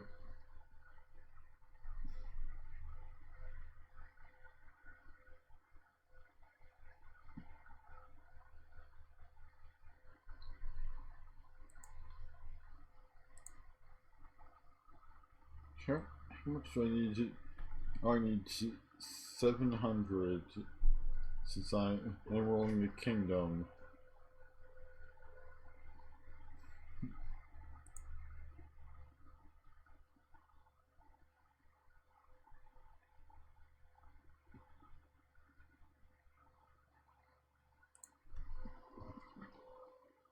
Hey, Chief Branislav of Navavania has declared any conquest of Sarma on King Lita of Estonia. So it's a conquest, so at least the rest of the Slavic world can't just join in. How much of a Slavic world there still even is at this point. There's not much.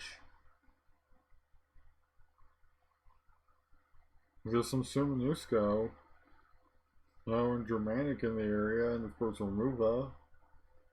But most Slavic characters are under somebody else's control.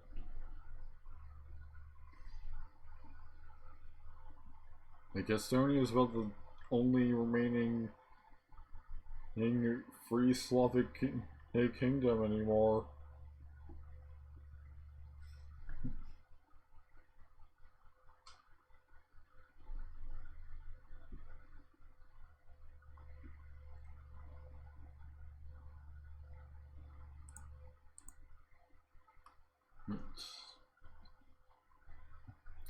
So 3 more years before there can be another remove a Great Holy War.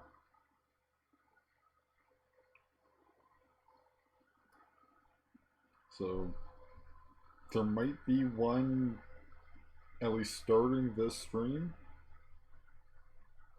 You know, I've still got an hour left before 4 a.m.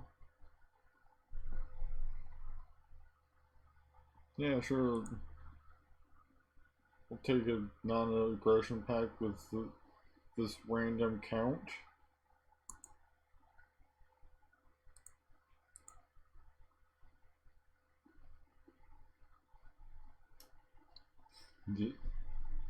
Denmark's not looking so hot. I mean, they've got land over here. Where that's currently untouched. And over here, and here.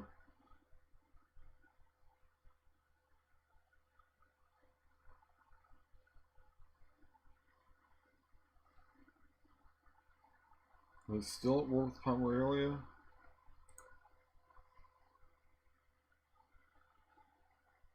Yep. They're still at war with Pomerania.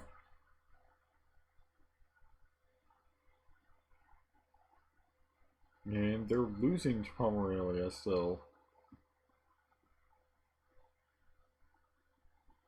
Well, Chief Mentos of represent and except the High Chief in Gold does the short temper or those peace offer. I believe that's the revolt that they had going on. I think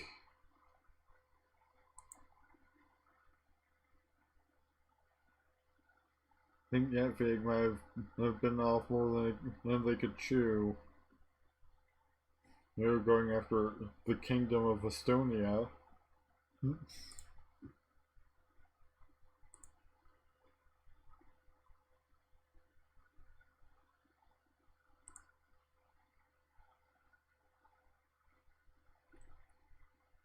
The vassal chief of Jevna has supposed to just again. No. That's the second time you've tried to give the marshal this position, even though it'll upset the balance of my kingdom, and you're not even going to do as good a job as the existing guy, unless you've vastly improved your martial ability since last time.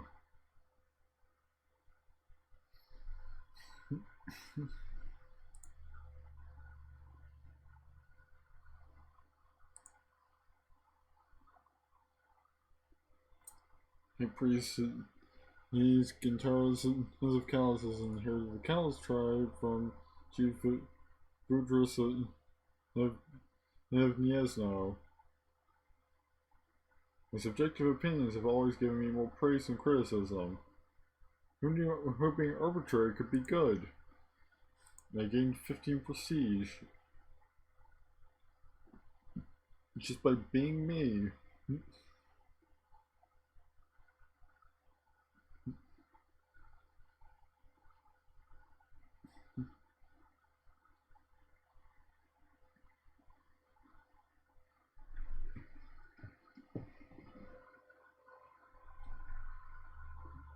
It's like,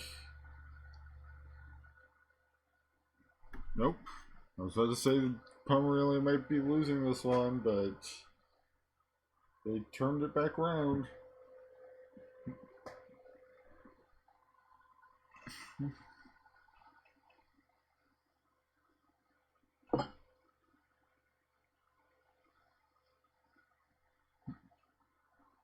So Skov might be part of my territory, and yet.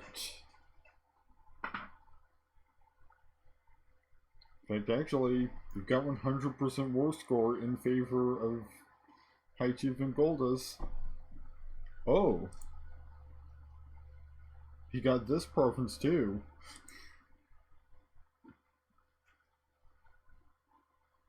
Now, if you could just get Isbor or Polotsk, then it could be part of one continuous kingdom. Like they'd say, Estonia is probably a good place to target since. I mean, they don't have much land that's part of the de jure or Windish Empire, so.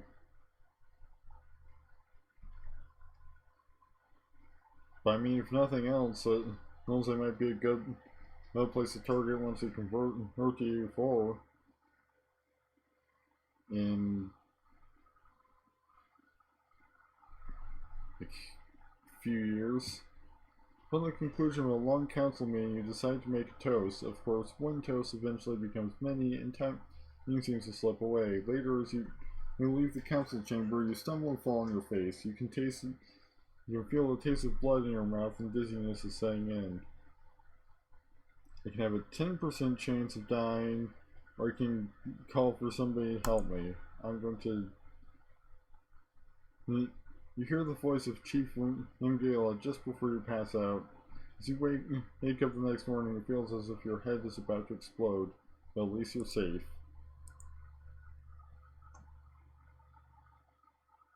Again, no.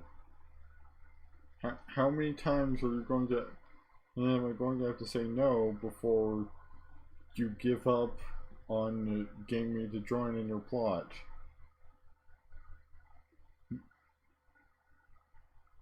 Well, the current High Chief of Pomerania was able to net us 2 more provinces. Mercy, cried the thief when the Roberta was confronted and accused him of being the robber. I don't really care that much about what this random courtier thinks.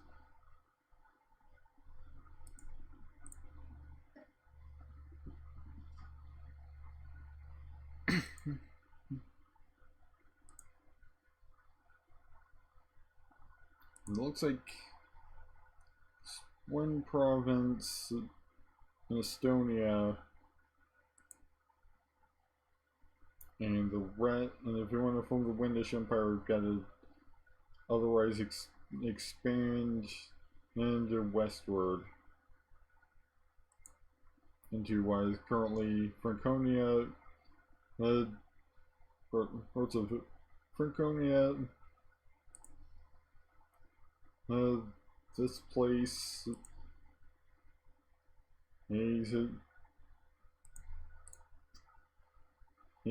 Bavaria and part of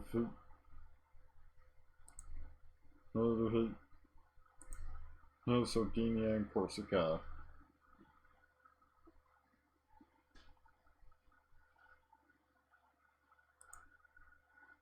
We currently have 43 out of the 72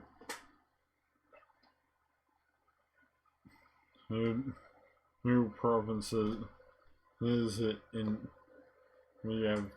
currently have 43 out of 72 new de jure counties using the Windish Empire. Probably, let's see. No, not those guys. These I don't think. Maybe? The Malinorga is looking pretty rough. So maybe?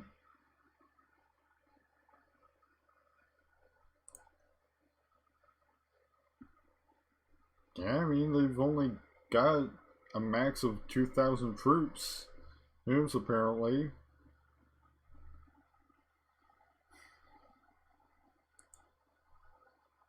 So let's see, do we have...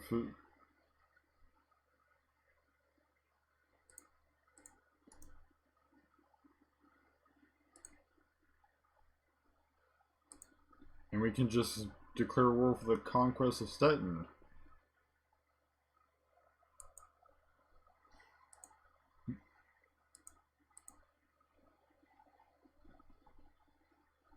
Well, apparently those guys are helping them out or something. As they immediately became enemies.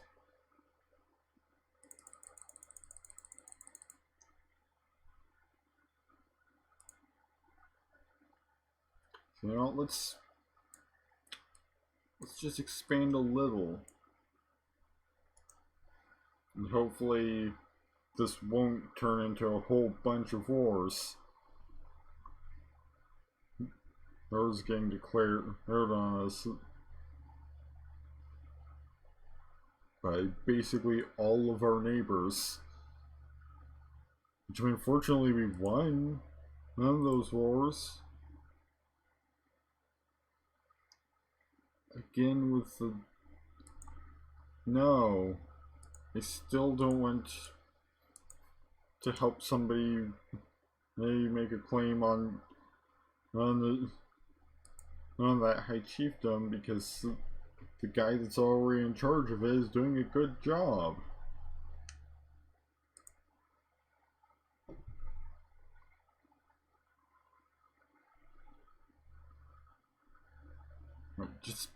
Just took a couple tries to deal with this 2,000 stack. And I think these guys are enemies of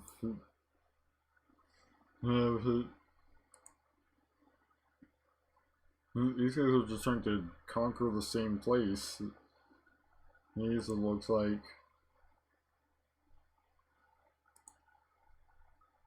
Really turn the speed down a little bit, just to make things a bit more manageable.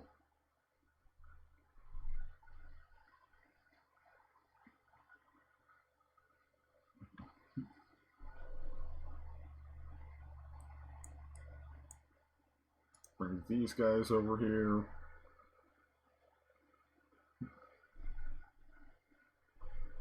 But you know, we probably need like a huge chunk of Bavaria, or the entire kingdom of Franconia. Oh, of course you choose to declare a great holy war right now when I'm in the middle of something. Sure, I'll join the Great Holy War.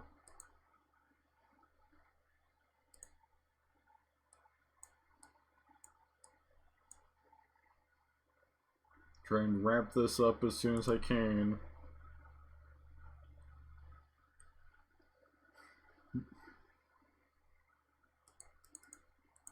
I mean, hey, maybe the people that didn't join this war will join the Great Holy War instead.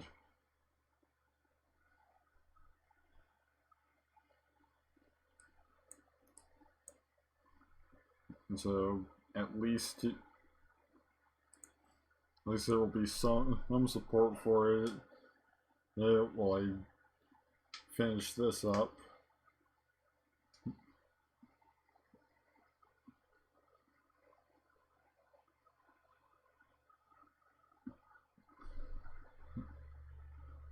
So now the entire remove of faith just about is probably gonna start going to war against Estonia, so Estonia's probably not gonna come out of this unscathed.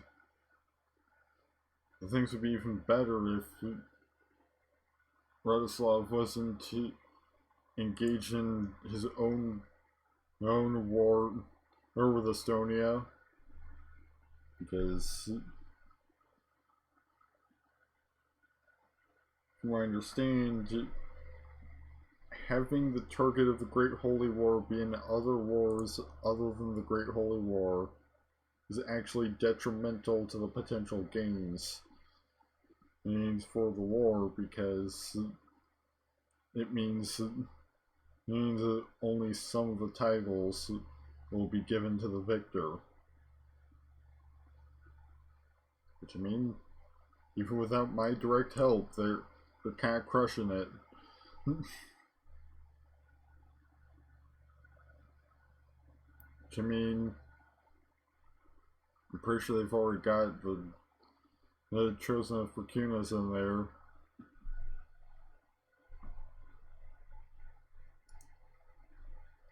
I think that's about all there is to siege in this province. Oh, technically, there is a barony of Jomsborg that can still be sieged over there, but it'll probably be quicker just to go after her other places that is nearby. Oh, here's 13 guys from, there's 13 Norwegians here to try and stop us. Just a grand total of 13 Norwegians against over 10,000 Lithuanians.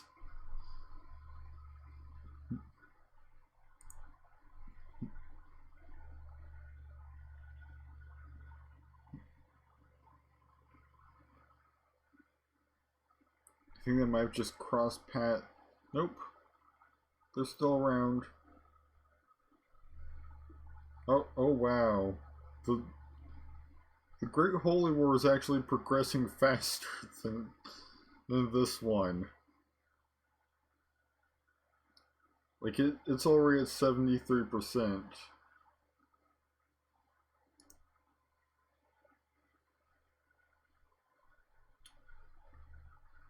Oh, no wonder, because I'm pretty sure we weren't actually be able to siege over there. That's probably part of the problem.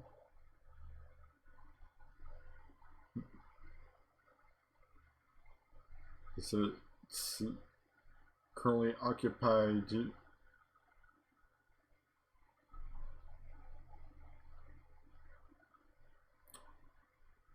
It's occupied by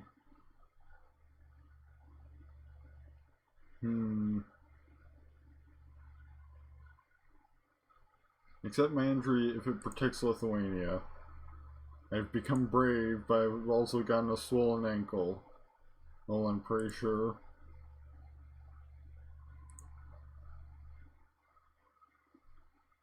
I think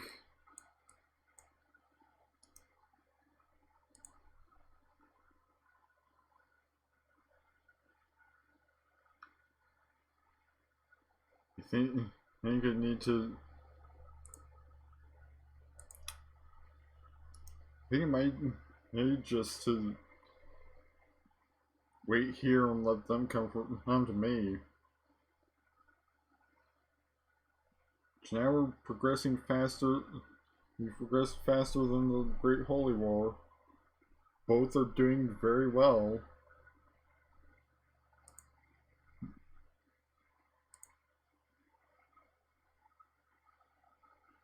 Still, without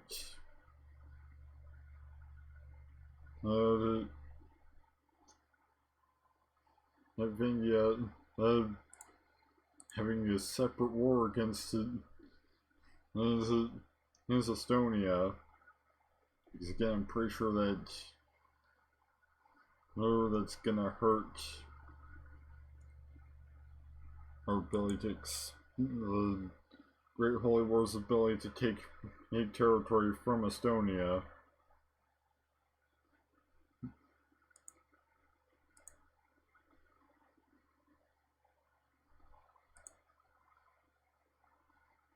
Come on, just surrender already. I'm at 97%. Right. Force demands.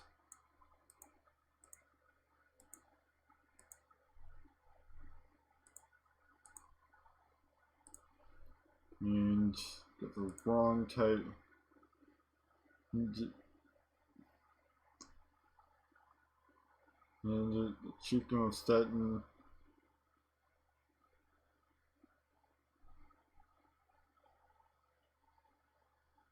Following holdings of the wrong type.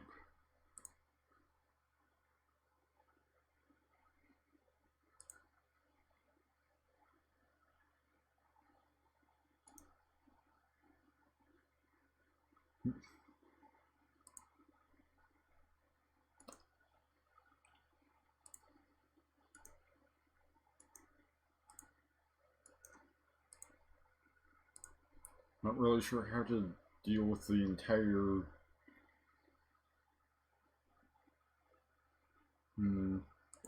see what type of holding demands.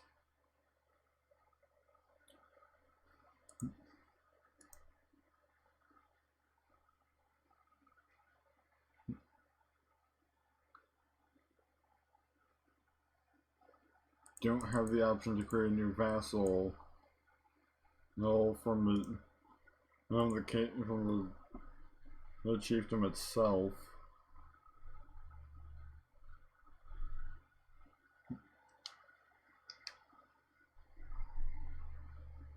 Right. Great Holy War is over and was successful. And so now a big chunk of Estonia is part of Lithuania, as it was granted to High Priest Vytautas of Riga. Unfortunately, this whole area is still, well, it still has a whole chunk of Estonia in between it and the rest of Lithuania, because somebody was still at war with them. while the Great Holy War was going on.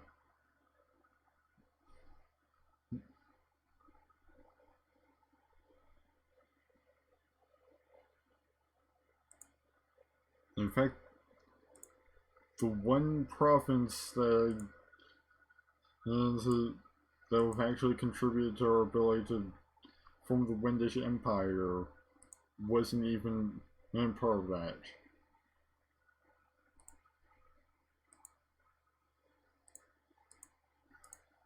So still sitting at, I believe, 44. More of the needed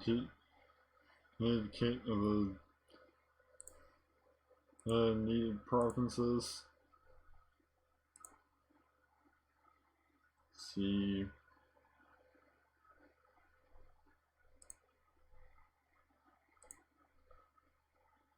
Yep, 44 of 72. Which I'm actually gonna see exactly how many he achieved, exactly how much of this, much of the de jure land we need. Let's see, 72.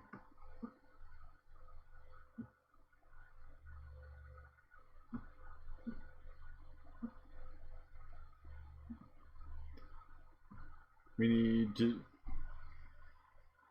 only 13 more counties.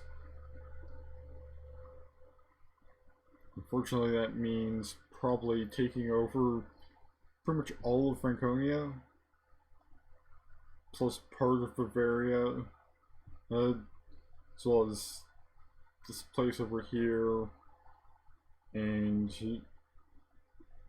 maybe even, let's see,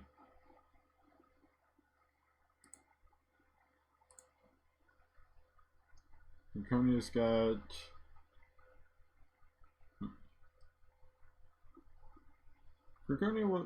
conquering Franconia would grant us about half of what we still need.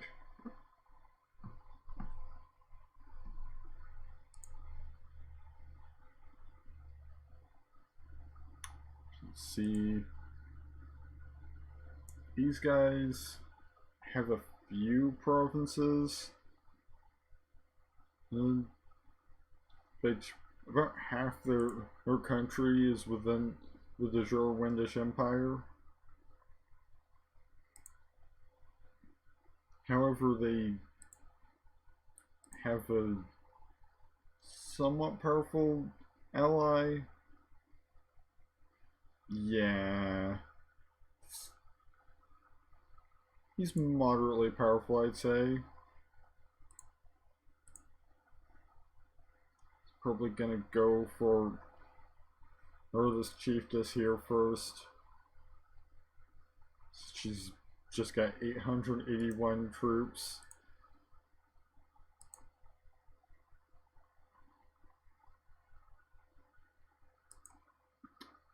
Just gonna, which I mean, 881, I pretty much don't even need to. I can just save me bringing in my vassal allies for if things go horribly wrong.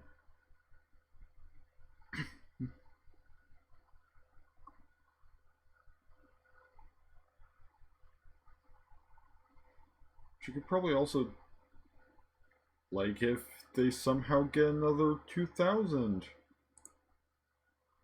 That's definitely a sign of things going wrong.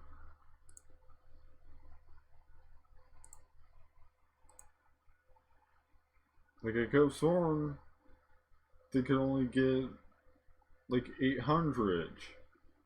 Where are they getting this other 2,000 from?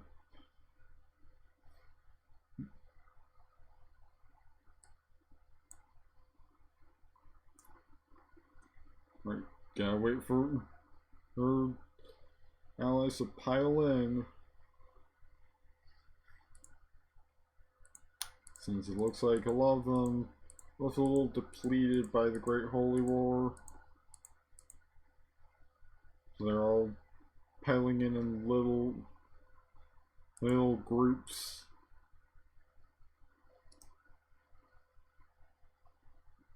But at least there's some nearby that can come help with this battle over here.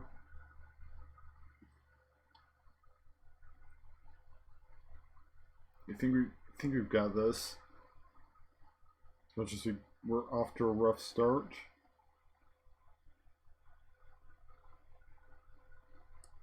Let's see.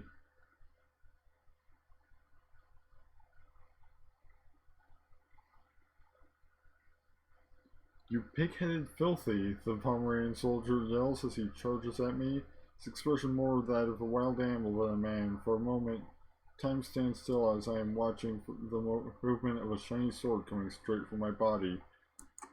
I'm gonna duel him and walk away victorious. You know what? I will show no mercy. Call me a pig-headed filthy.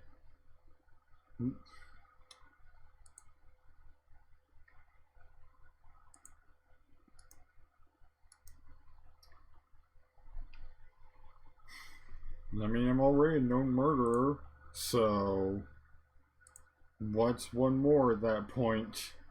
We could actually get quite a few kills.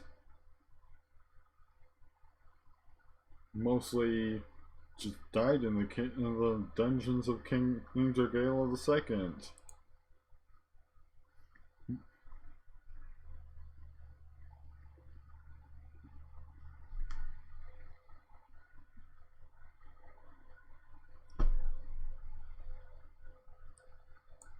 Right, careful.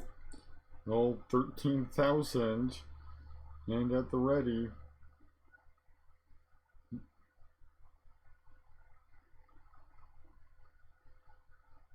Just gonna wait to finish breaking the siege and then stomp on this 2,000 stack again.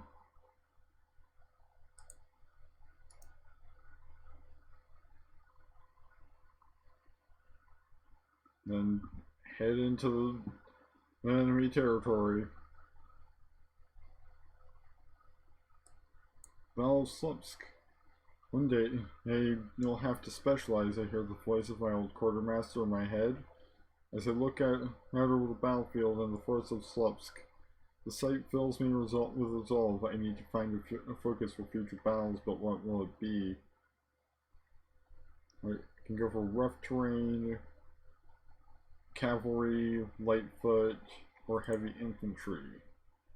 Let's see, what is our army mostly made up of?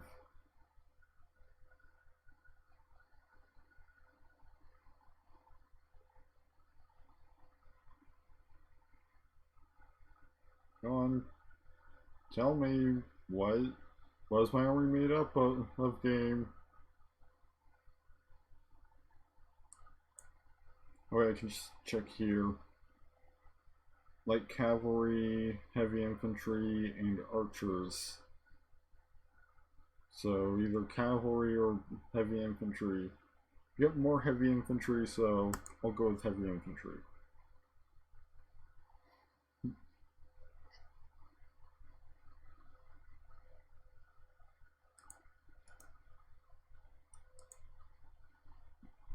Right now, march into another 100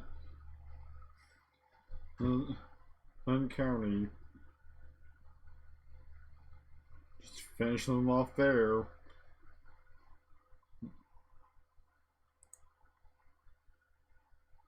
My liege, I write to you shocking news. Priestess Evalda Tartu tried to have me assassinated to make sure I wouldn't discover her plot. Not to kill Chiefess King of the Unfaithful. Yeah, how about you not trying to assassinate like my spy master, I think.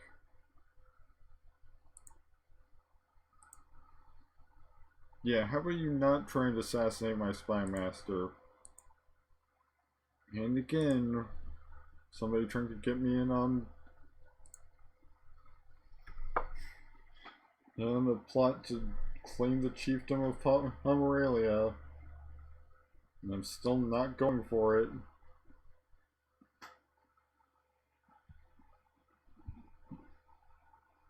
Because Vingoldus is still doing a decent job.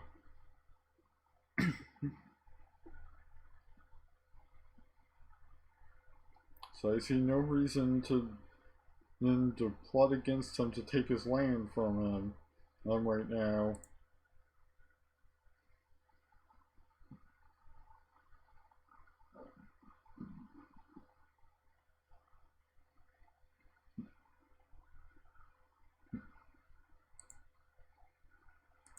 Probably, I guess I can at least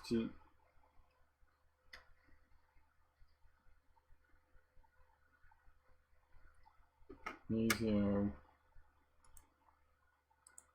create new vassals in the holdings within this province. In fact, I can apparently, no, the option has disappeared. Because I'm no longer the one in control all of those provinces, all of those holdings. Are you kidding me? Again with this shit.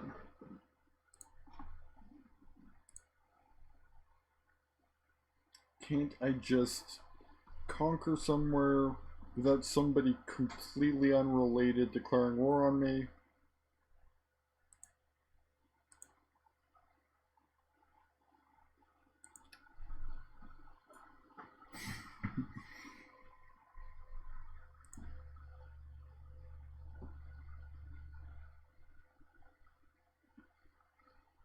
Well, I'll let my vassals deal with it for the most part until I can finish up this war.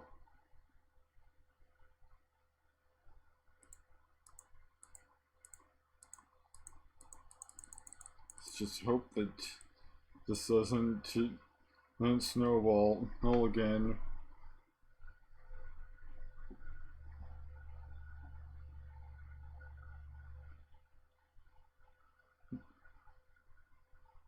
I mean, my vassals are the bulk of my force, so they can probably just about handle it without me.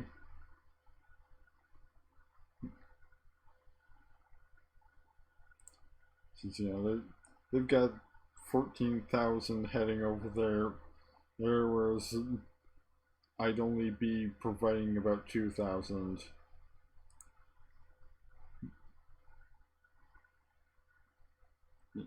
Recognizing virtues and talents that others possess as a virtue, I am truly blessed by having a chancellor who's a marvel at diplomacy. I can honor him for his skill, or thank Percunus for chancellor or high chief Borzislaw. I think I'll reward him.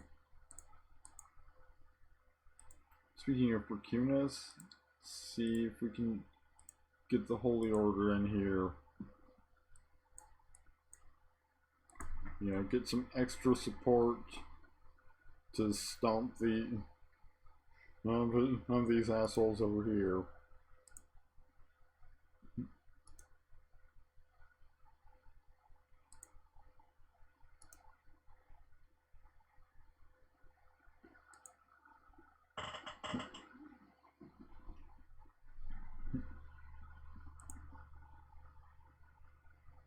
And for that, and to stomp the Austrians for that matter.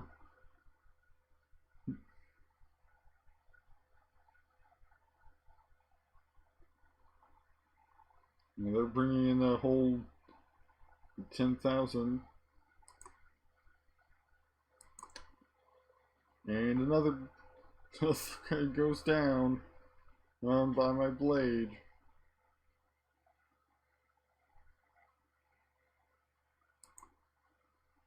And another.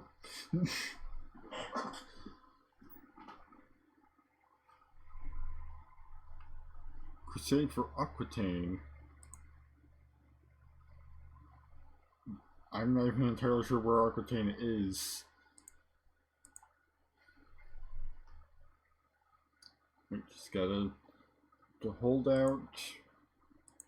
And of course I didn't hold out long enough for reinforcements to get that to me. Well then, they're just gonna have to finish the job.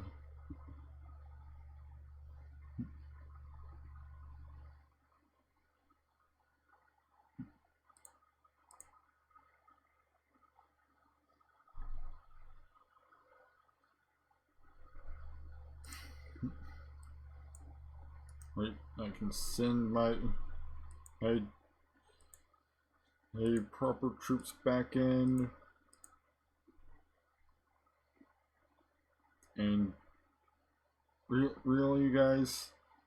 Why are you not dealing with the 7,000 Austrian troops in our territory? Why are you... Like that seems like the most pressing concern of the entire conflict.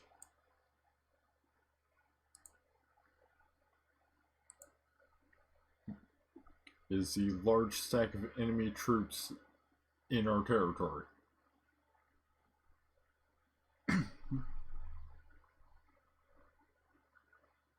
Just gotta try and siege this down, and of course there's gotta be infidels.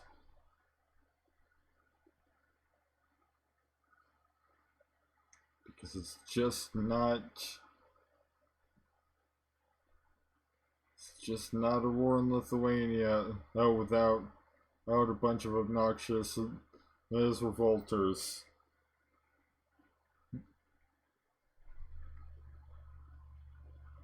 Those are making everything worse.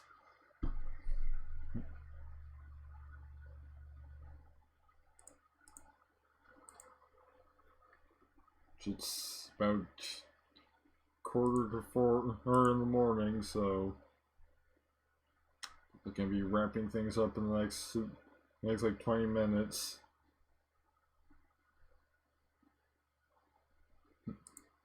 Oh, and there's a peasant revolt too. Because of course.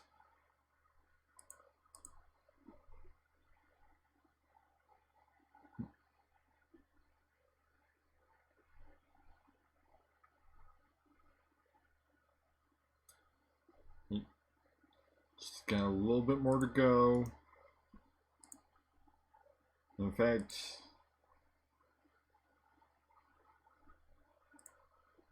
once you crush this army,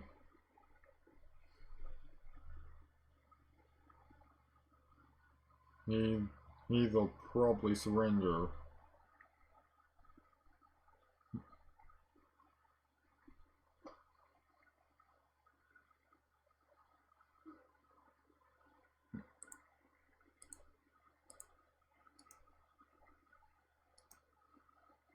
Or not. They might just not. I might not even gain any war score from that, from the looks of it.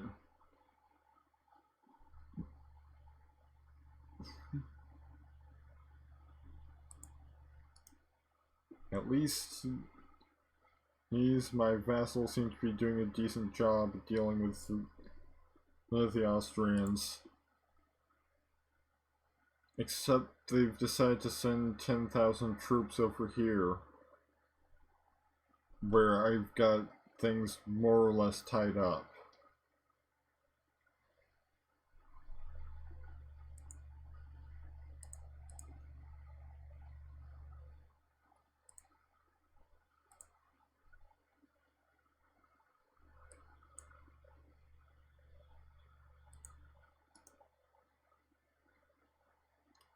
Like, this is not where I need 10,000 troops. I need 10,000 troops down here fighting the Austrians.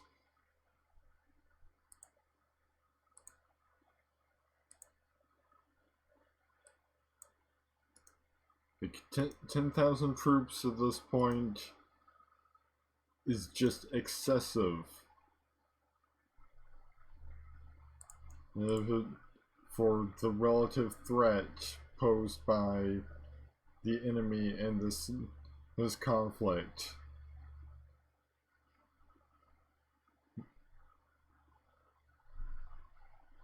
I guess I mean they can deal with that siege faster.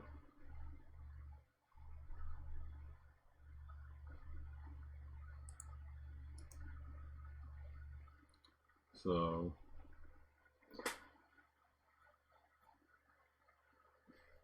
that means that I can get this done faster and move on to dealing with Austria, take charge of the Austria situation, and faster again. So I guess it is somewhat useful.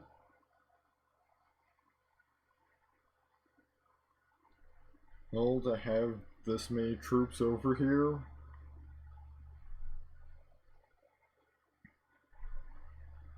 Helping me fight. Yeah, sure, I'll obligate the vassal to keep him from conspiring against me.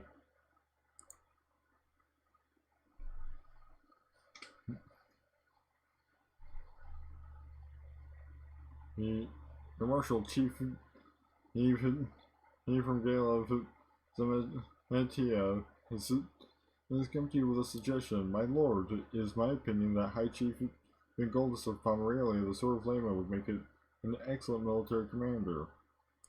Yeah, sure.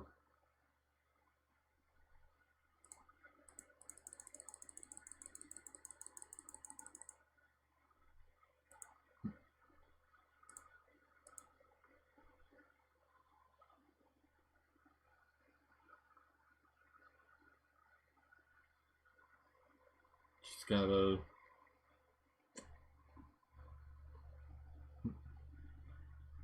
just is it right? Should have the. I'm going to go for the guy from Yavingia because he likes me less. So he's going to, like, so I'm going to benefit more from putting him on the council than the guy that's already cool with me.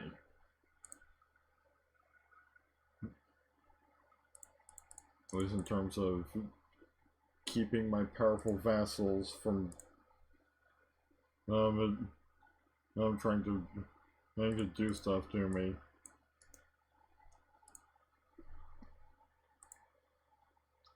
They're still not willing to surrender. So I guess I'm just gonna have to crush their army again.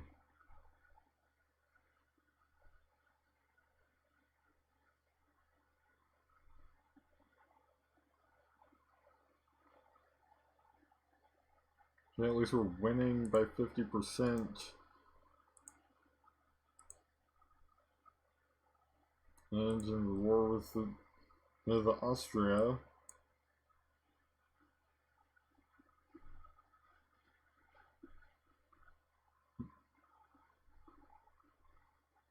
At 69%. Just gonna crush another small army.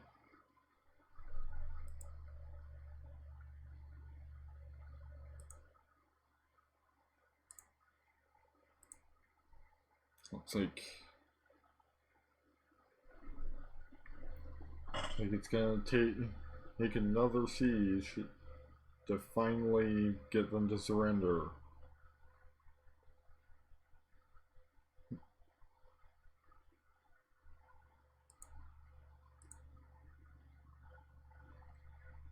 I'm losing, but I won't give up yet. Like seriously.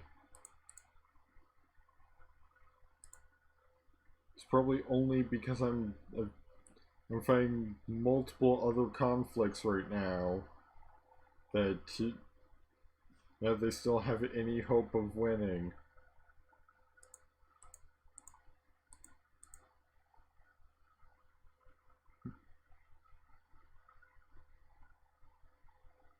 Gotta finish this last siege.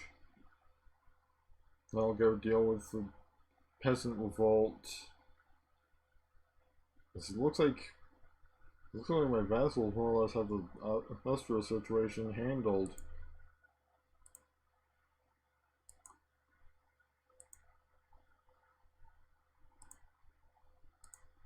And I'm threatening. So I need to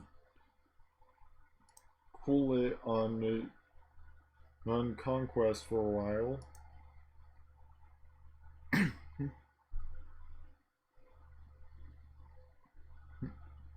I mean, this will probably be the last conquest of the night.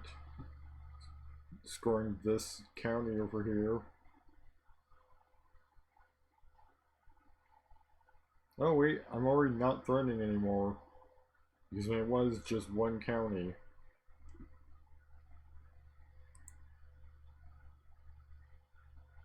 Oh wow, looks like the Holy Roman Empire is more or less collapsed.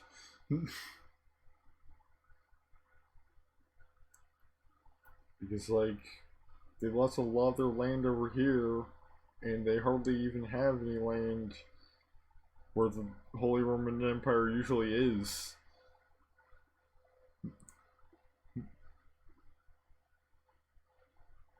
So maybe there just won't be an age or once we convert to U4.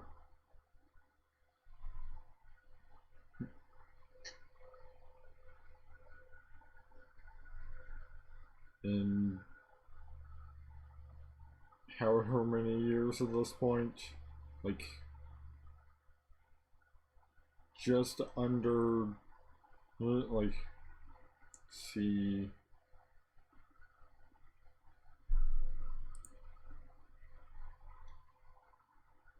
maybe like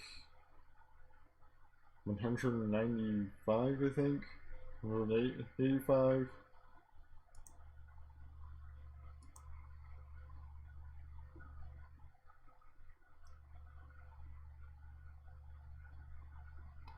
Just gotta deal with this peasant revolt. The Austrians are gaining a footing again.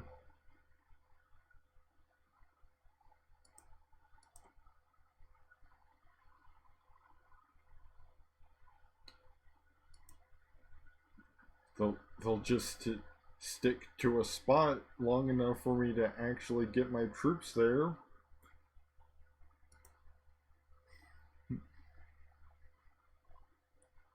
I'll be able to do something about this whole peasant revolt.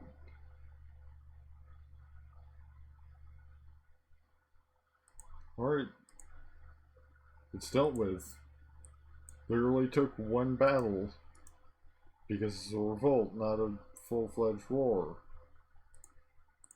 You know, once our army was defeated, so was the revolt itself. I've just gotta crush these Orthodox folks so I can put my full attention on fighting Austria.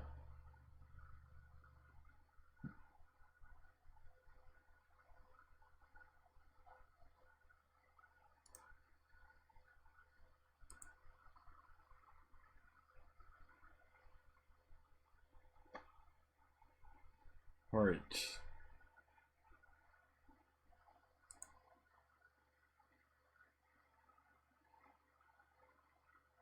Really? Really? You're not sure, you can imprison me. My imprisonment will last all of like 5 seconds.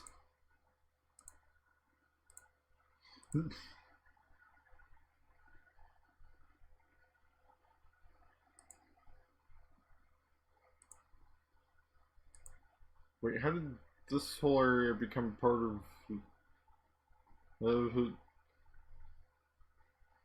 Livonia?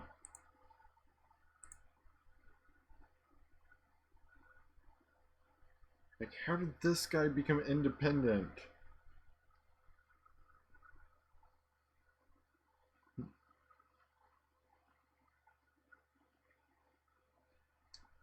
Well, that's not gonna do.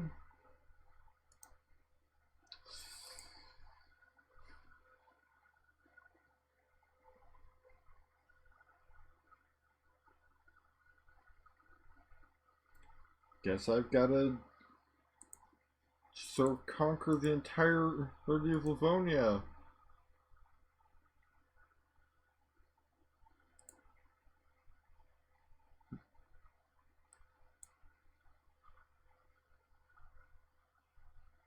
Because that will not do.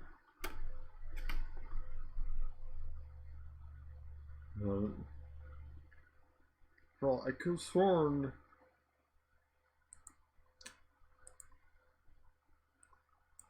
Like, did I click the wrong thing somewhere? Because I could have sworn I enforced demands.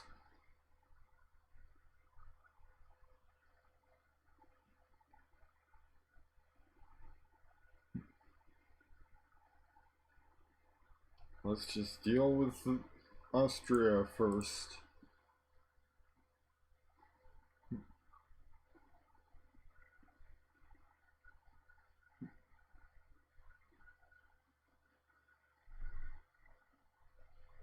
The whole Livonia situation will probably have to wait until next stream.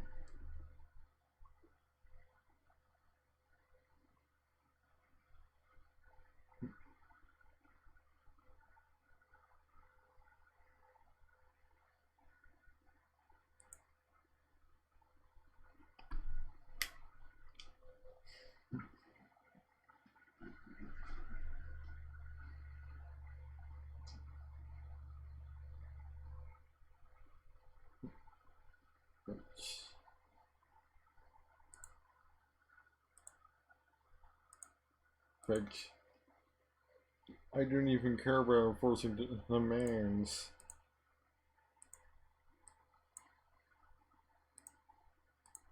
Let's just take down our just disband our levies so we can deal with this guy quicker.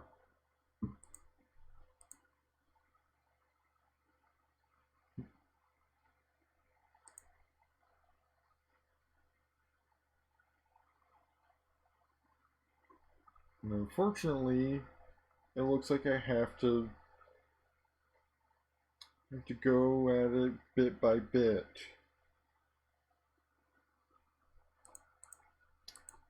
Guess I'll go after Riga first.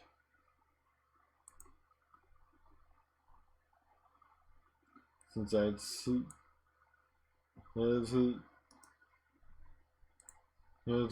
holy removal land.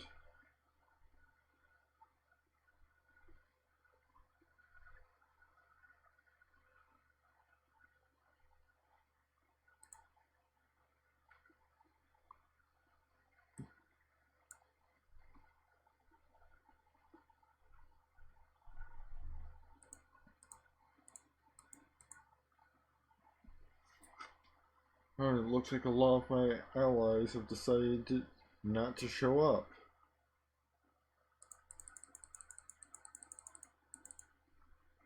Well, at least some of them are still showing up.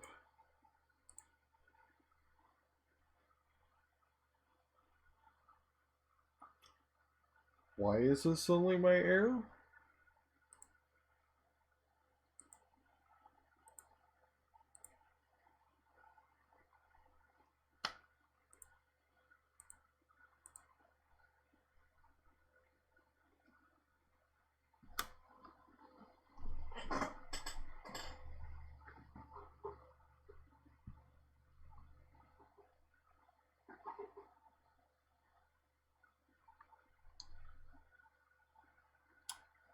Am I going to have to fucking assassinate one of the elders?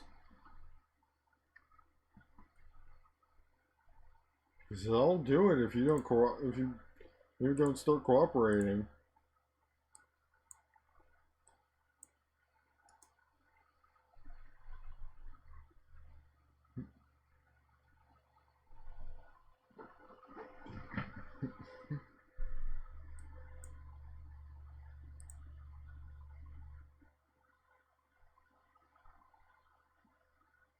Like, I just don't understand how this happened. Because I clicked, but actually, I don't believe I clicked anything. I got to 100 war score. And I'm pretty sure automatically it automatically did the thing.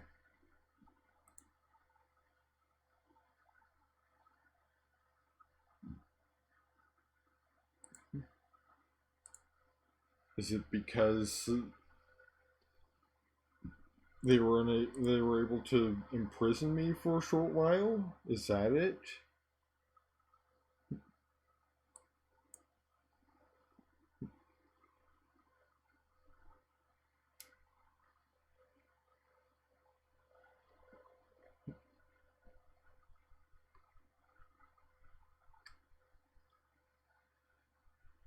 Either way, not a fan of this whole situation that I've mysteriously found myself in.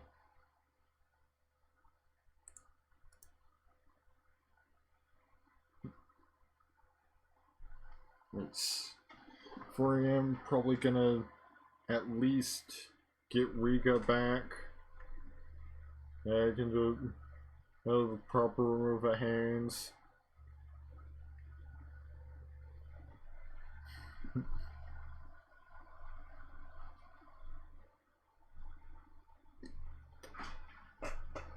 And then I'll stream for the night.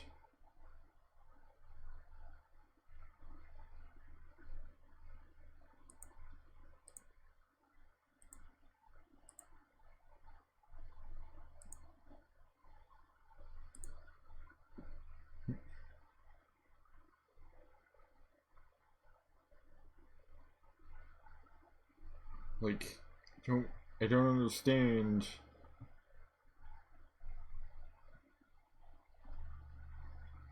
I do not understand what determines them saying that she looks entirely unqualified.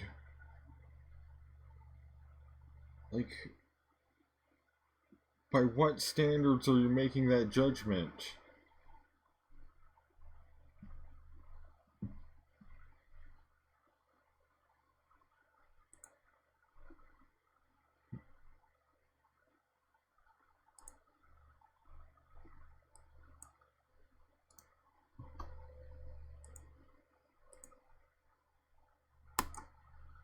First demands.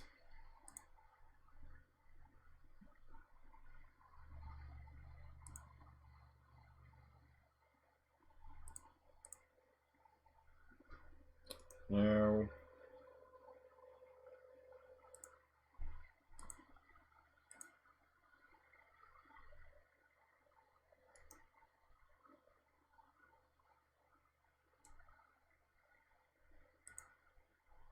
unfortunately, oh, okay.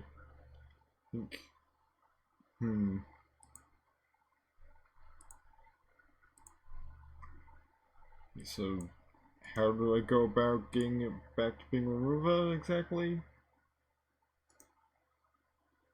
Because it's not giving me the option to create a new vassal.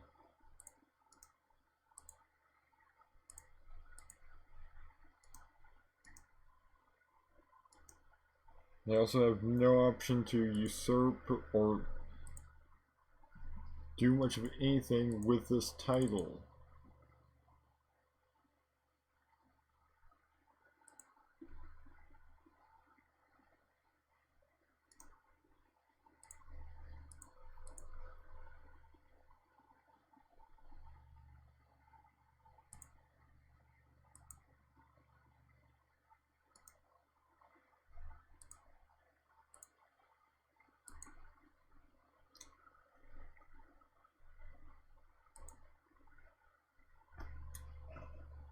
And I can't, there's not really a whole lot I can do about this guy either. So I can't revoke his title.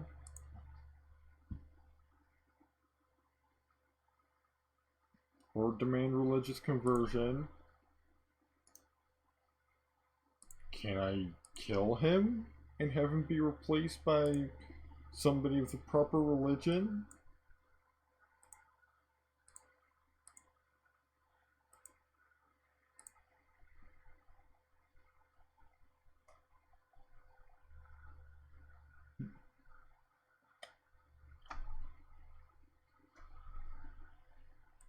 Well, it's just gonna be a problem for next Saturday. So thank you all for watching. Next CK2 stream will be next Saturday, and next stream in general will be Monday with whatever the result of the viewer's choice in his poll ends up being.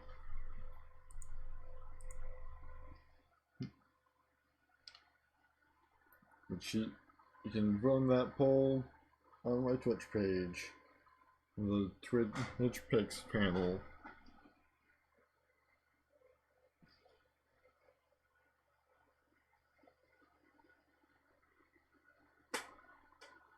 You can also find more details on how all that works on the same page. You gotta find somebody streaming CK2 who to raid. Flaceal. No, next time.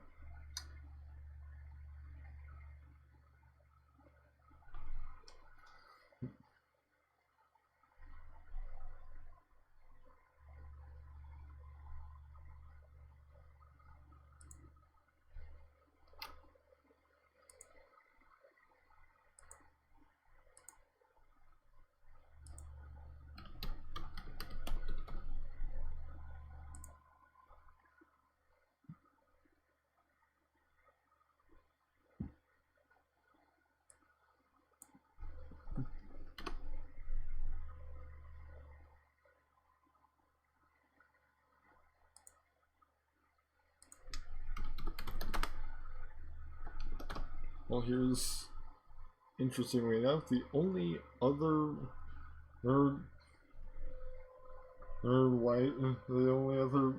person live CK2 who's speaking English, as the other three are two people speaking French and one person speaking Russian. I figure if admittedly, good portion of my viewer base is apparently from like France, so maybe the French ones could have been a good choice. But I don't know what languages people that are actually here right this moment didn't speak, so I'll host the one that speaks the same language I do. Well, I mean, I do speak a little French from taking it in college.